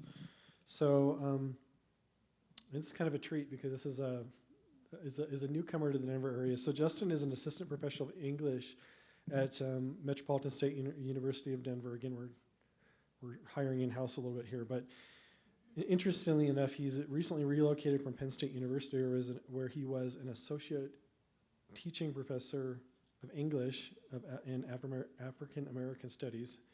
He specializes in first-year writing, theories of race and racism, and post-World War II American history and culture. And I also have to mention that we poached him a bit because he used to do a lot of work with our counterparts in the Eastern region. So he's done tons of work with the TPS program, not just here, but back east, and has done lots of cool stuff. So we're really excited to have him. So, Justin? You're over there. And I'm not actually, I've emailed with you, but I haven't met you in person, so. Nice to meet you. What's up? How are you?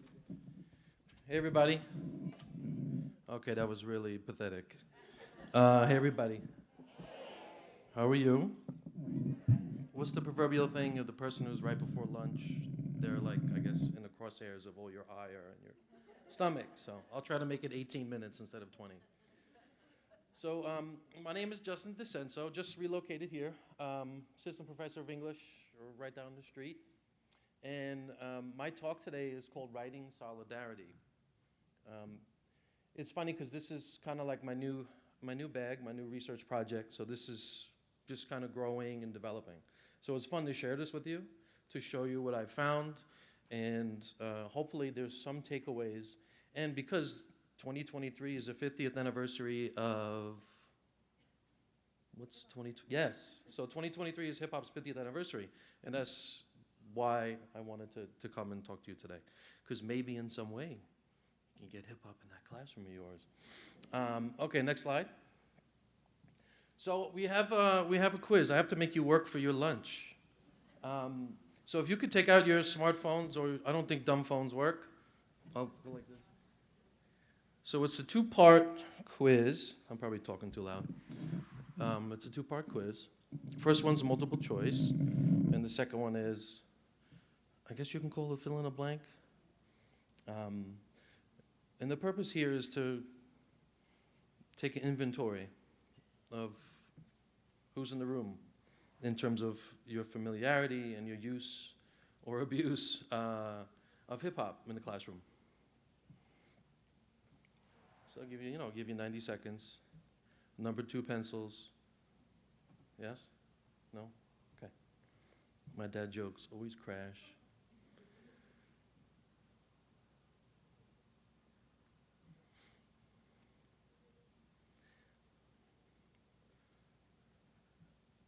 I guess my question is it working? Okay. It's not quite? No, I said it got quiet so that people would hear. Okay, good. This is good, right? This sounds like my SATs in 1996. Oh, you're going to take it yourself? Oh. No, you got to go. Yeah, you got to go back. And there's the link underneath that. There you go. No. This is.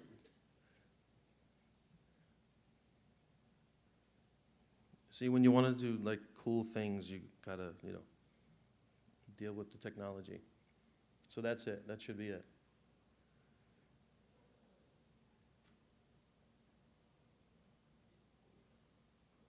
Do we have a winner?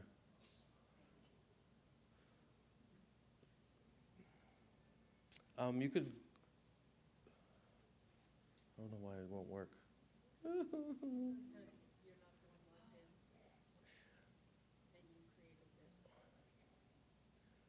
All right, so you could go to the start page, and I could tell you my login, maybe, I don't know.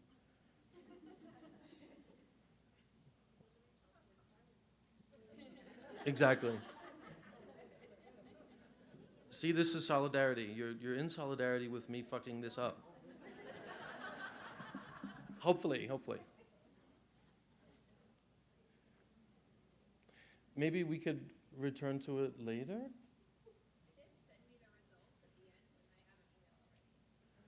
Of the actual whole results? Oh, so go to the first link. You were correct, little brother. See? My PhD means nothing right now. It's okay, it's only lunch, it's okay.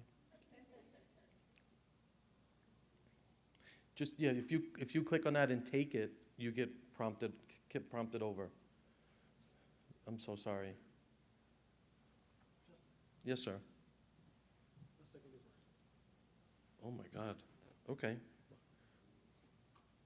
Dre, show me the results. This is like Maury Povich, feels like. That's a bad joke. See, me and Kyle emailed like probably 15 times about how this wouldn't be a good idea, and I said, no, I'm going to do it anyway. So this is absolutely my fault.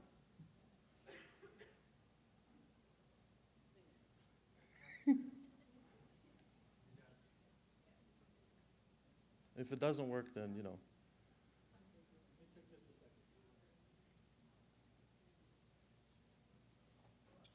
So actually, what is for lunch, actually? Is it a buffet? Is it a pre-fee? Spam? It's spam, exactly.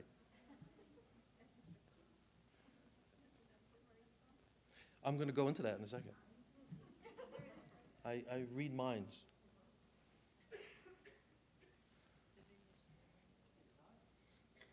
Really? Go back to, well, all right. Open this up and I could just, it's fine, we don't have to show it. Oh, it's okay. You don't want me going in your photos.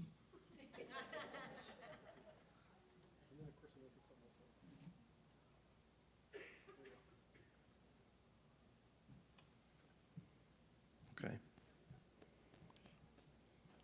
So based on the results, I'm sorry, I'm looking at this phone. What's 69 and 29? Well, 66 and 29, what's that? About 100? So it's about 100 here. One of you said you're a hip-hop pedagogue. 3 of you said you use hip-hop almost weekly. 29 said maybe once or twice a month. And 66, the vast, vast majority, said never, ever you use hip-hop in your classroom. That blows my mind. But these are good things. Whoa, that's badass. All right, cool. I wish I could show you this. You want to come? You want to come see? So the second was a word cloud. So what do you think about when you hear the word hip hop? What do you associate with hip hop? The biggest. Oh God, now I'm in your private servers. It's music. What else? Who sees the word cloud? What are the other ones? Help a brother out. What is it? Dance. Oh my God, yes. Okay, so culture, slang, dance, movement. Okay. Kanye West, someone said? Just kidding. I'm just joking. Oh. Okay, so there you go. Kyle, I love you. So next slide on this one, and then we'll go back to the real thing. So I think you just press the arrow. Oh, baby. I will never use this again. Okay, so this is awesome. Culture, music, dance, poetry, beats, fun. How dare you? Rhythm, rap. Wow, this is good data. I'm going to use this. All right, so Kyle, please go back to the non-shit show slide. I'm sorry, homie. I want to move to talking about me just a tiny bit, because what the hell is this white dude up here telling me about hip-hop, right? And what's the story behind that?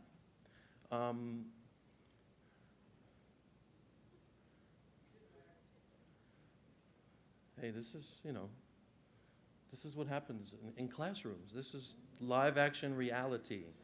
How do you navigate this? You try to use humor. You don't embarrass yourself, you know? Okay, you could skip this. That's Ed Koch, by the way. All right, so here's me. So I'm born and raised in Long Island, first 20 years of my life, and then I moved to Philly for my 20s and 30s, dating myself. And I'm an educator practitioner. And so I'm a freestyle MC, which is another way to say I'm a rapper. That means different things to different people. I totally get that, right? But I'm a freestyle MC. And so in the big picture, my mission is I'm always hell-bent on justice and joy-centered teaching, scholarship, and learning. Justice and joy. Not E-N-J-O-Y, but J-O-Y. Justice and joy. I just got here from Penn State. I was an associate teaching professor of English and African American Studies. The past 15 years, I've developed, taught, and consulted on hip-hop and race and racism courses across the country for 15 years. So this is me. This is my life's work in a lot of ways, and who I am and what I am in the classroom.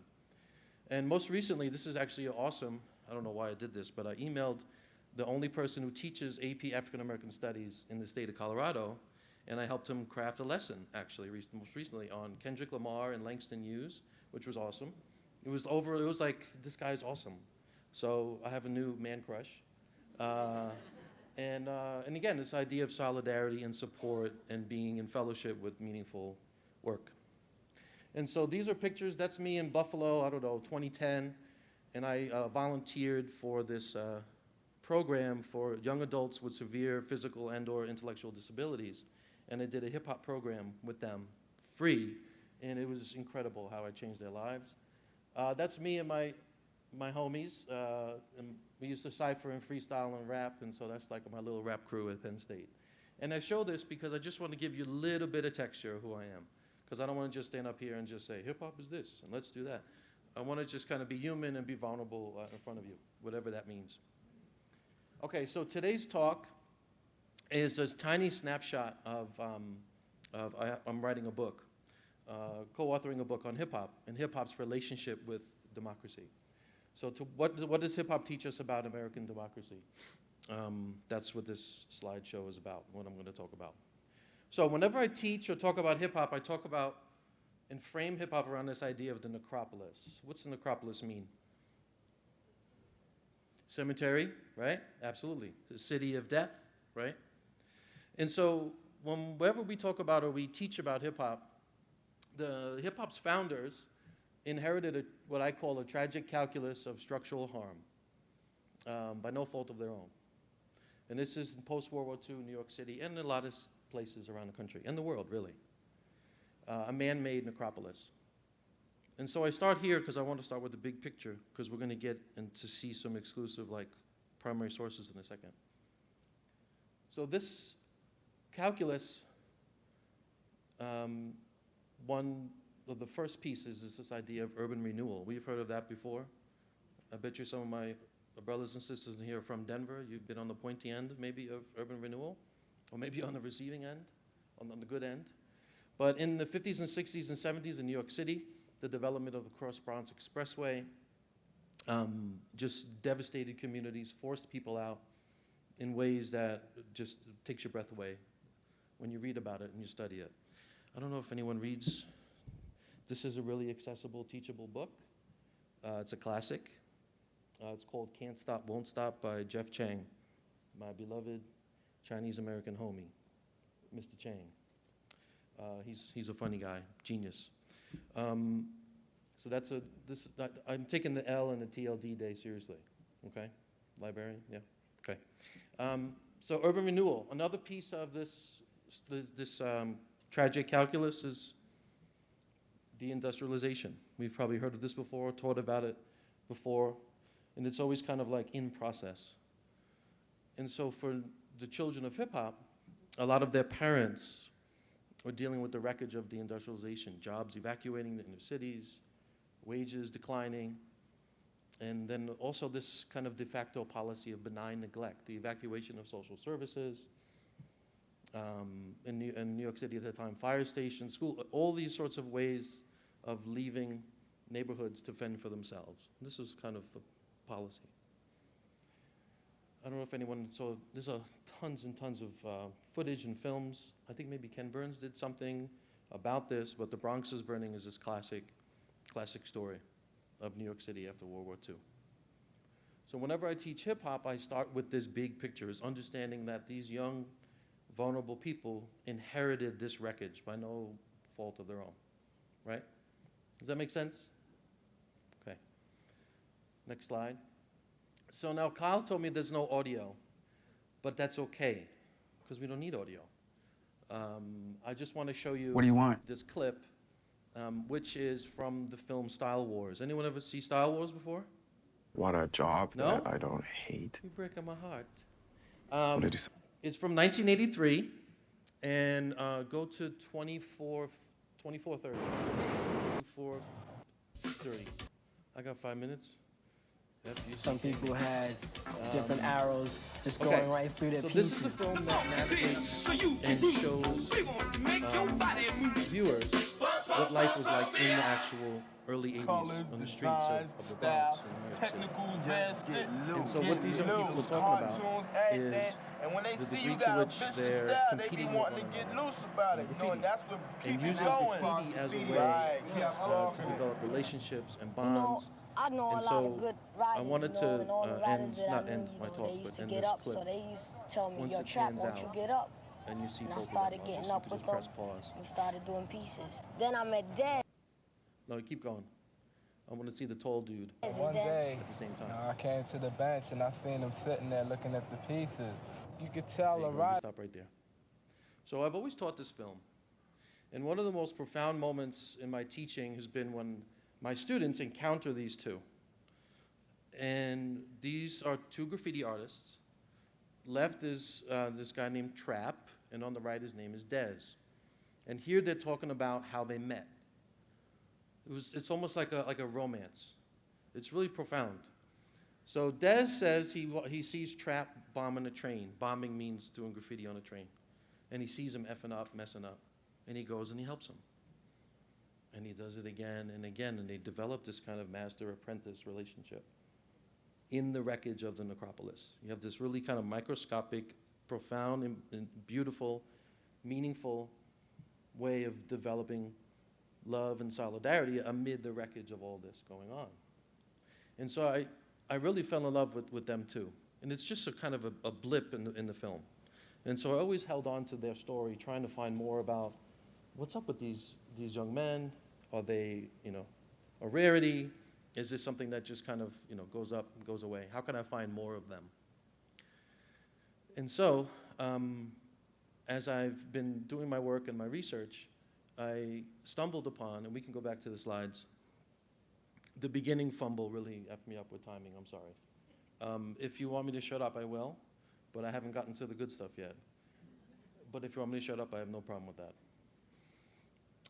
So these two gentlemen, I asked, were there other Traps and Dezes out there? How could I find more? What were some of the other similar relationships out there? When we think of hip-hop, we don't think of intimacy. This may sound silly, but we don't think of that. We don't think of these profoundly powerful homosocial bonds that help folks thrive and be successful and enjoy life and have fun. We don't learn about this. Is that fair to say? When we think of hip-hop, we don't think of that. We think of dancing. Not that that's a bad thing. So next slide. So when I was doing research on my dissertation, I was looking at the Black Panther archive. I was looking for images of police officers, actually. And I stumbled upon this archive called the International Graffiti Times. And part of the archive fed thousands and thousands of handwritten letters. Next slide. And this was a internationally distributed across the world graffiti zine. And part of it, part of this archive was just tons and tons of subscriber letters of people from around the world that would send letters to New York City to these underground guys who developed this magazine. I'm going to go fast, don't worry. So this is an example of a 17-year-old kid who was incarcerated in California who sent this in to the International Graffiti Times, where he just did this image here. So a lot of these young people would write letters to the International Graffiti Times as a canvas. They would use these as a canvas, almost like the graffiti artists in New York City used the train. Because they were incarcerated, their freedom came by way of a letter to the International Graffiti Times, which they would publish. Next slide. This is another example. They would put, you could see it comes from a prison there. again, they would adorn these envelopes with, just like the young people would use graffiti on the trains, they use envelopes, and these are going all across the world, from Tokyo to Germany to Italy. There's so much here. Keep going. They would also mail pictures of them doing their graffiti, because as time went on, this became more and more an illegal thing, and so they also developed their own archives. They knew that they needed to preserve and steward their graffiti. There's tons of this at the archive in Cornell. Go. Another example of that, keep going. This is really interesting. This is from a man who was serving in the Navy. He's in Tokyo. He says, we have to use, blah, blah, blah. He says, you see, I'm over here in Japan on an Air Force base, not Navy, about 8 miles from Tokyo. Don't think it's all rice paddies and eating fish. We got everything, a hip-hop culture of its own kind. Even though us Americans are here, just stick with the good old hip-hop. They got their own style too, although it's basically the same thing. So this is a really powerful thing. This is an American in the Air Force stationed in Tokyo, involving himself in the hip-hop community in Japan at that time, writing to the International Graffiti Times. And so there's this transnational kind of traffic of all these stories, of all this conversation of what hip-hop is, what it means. When we think of hip-hop, we don't think of this. We don't think of this transnational solidarity that sustains these young people. I saved something really funny for the end. I know I'm over time. You could punch me in the face later. So this is from a young man, I think it's in San Diego. I don't know if you could read it. But he says, please inform me ASAP. So he wants a book from them. He goes, please inform me on the books. I've got a presentation to work on. I got a presentation. So here's a kid who's looking for sources through this, right? So there's this kind of network of being in the know. Next slide. And this one was really powerful, and I could just end with this. This is from someone. He goes, I'm in prison. I'm doing 12 and a half to 25 years in prison. I got locked up April '92. I'm 27. I was in the state of Pennsylvania 2 months before I got locked up. I was living all my life in the Bronx. When I saw my first graffiti piece at the age of 15, and it was blah, blah, blah, blah, I got your address from Rap Pages. Please send me your tight magazine if you have some time. I do not have any money. So please look out for me. Think about that. He's facing at least 12 and a half years of prison, a young man. And he writes this letter as almost like can you just like give me something to fucking look at while I'm out here by myself, feeling alone? And this archive is filled with letters like this. People from all across the globe sending in these kinds of cries. I don't want to say cry for help. It's kind of lost its meaning, I guess, culturally. But this kind of desire to be seen, to be loved, to be cherished, and to be in the conversation. Solidarity through hip-hop. Next slide. So these letters, I mean, I could show you thousands more, but these letters teach us that hip-hop was, and still is, a transnational network before the internet of young artists on fire about protecting, preserving, and staying in the cultural know, all while expressing themselves in ways vulnerable and desperate. Creative and intellectual. So these are young intellectuals, young artists. But when we think of hip-hop, we don't think of these things. So the IGTimes story so far has shown me that hip-hoppers are at once intellectuals, activists, and a model for finding and crafting solidarity across the globe. Next slide. So I was going to see if we could answer that together, but y'all are hungry. Screw that. So you can skip this. And that's me. If you have any interest in talking about maybe flirting with using hip-hop in your classroom, what does that look like?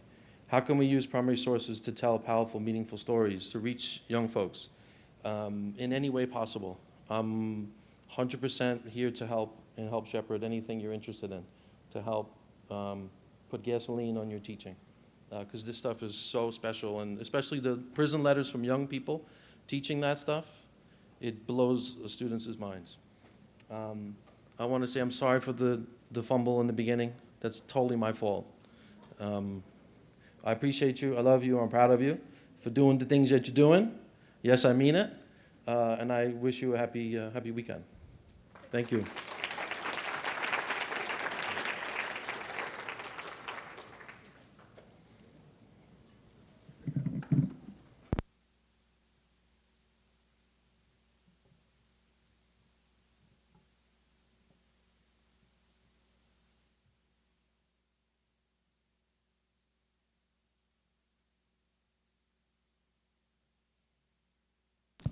There we go. All I have to really say is that lunch is upstairs on the 4th floor in the MDC. If you don't know, just people are already starting to migrate that way. Just follow them. A couple of things. So lunch is up there, and then the resource fair. Make sure that you save a little bit of time to walk around and meet all the organizations. There's going to be tons of great swag and information and resources for you. And then please stay. Did you have something, Kyle? Oh, goodbye, Grand Junction. Everybody turn around and say goodbye, Grand Junction. We love you. Thank you, Sherry. Thank you, Cappy. And then from there, and then we'll have the breakouts at 1 and 2:10. They're going to be repeated, so you have to pick 2. I'm not going to go into all those. Those are on your sheets and in various locations. If you have a need to find where those are, there's signs around the museum, or find somebody or follow somebody. They're going to be amazing. Go have some food. And thank you again for coming.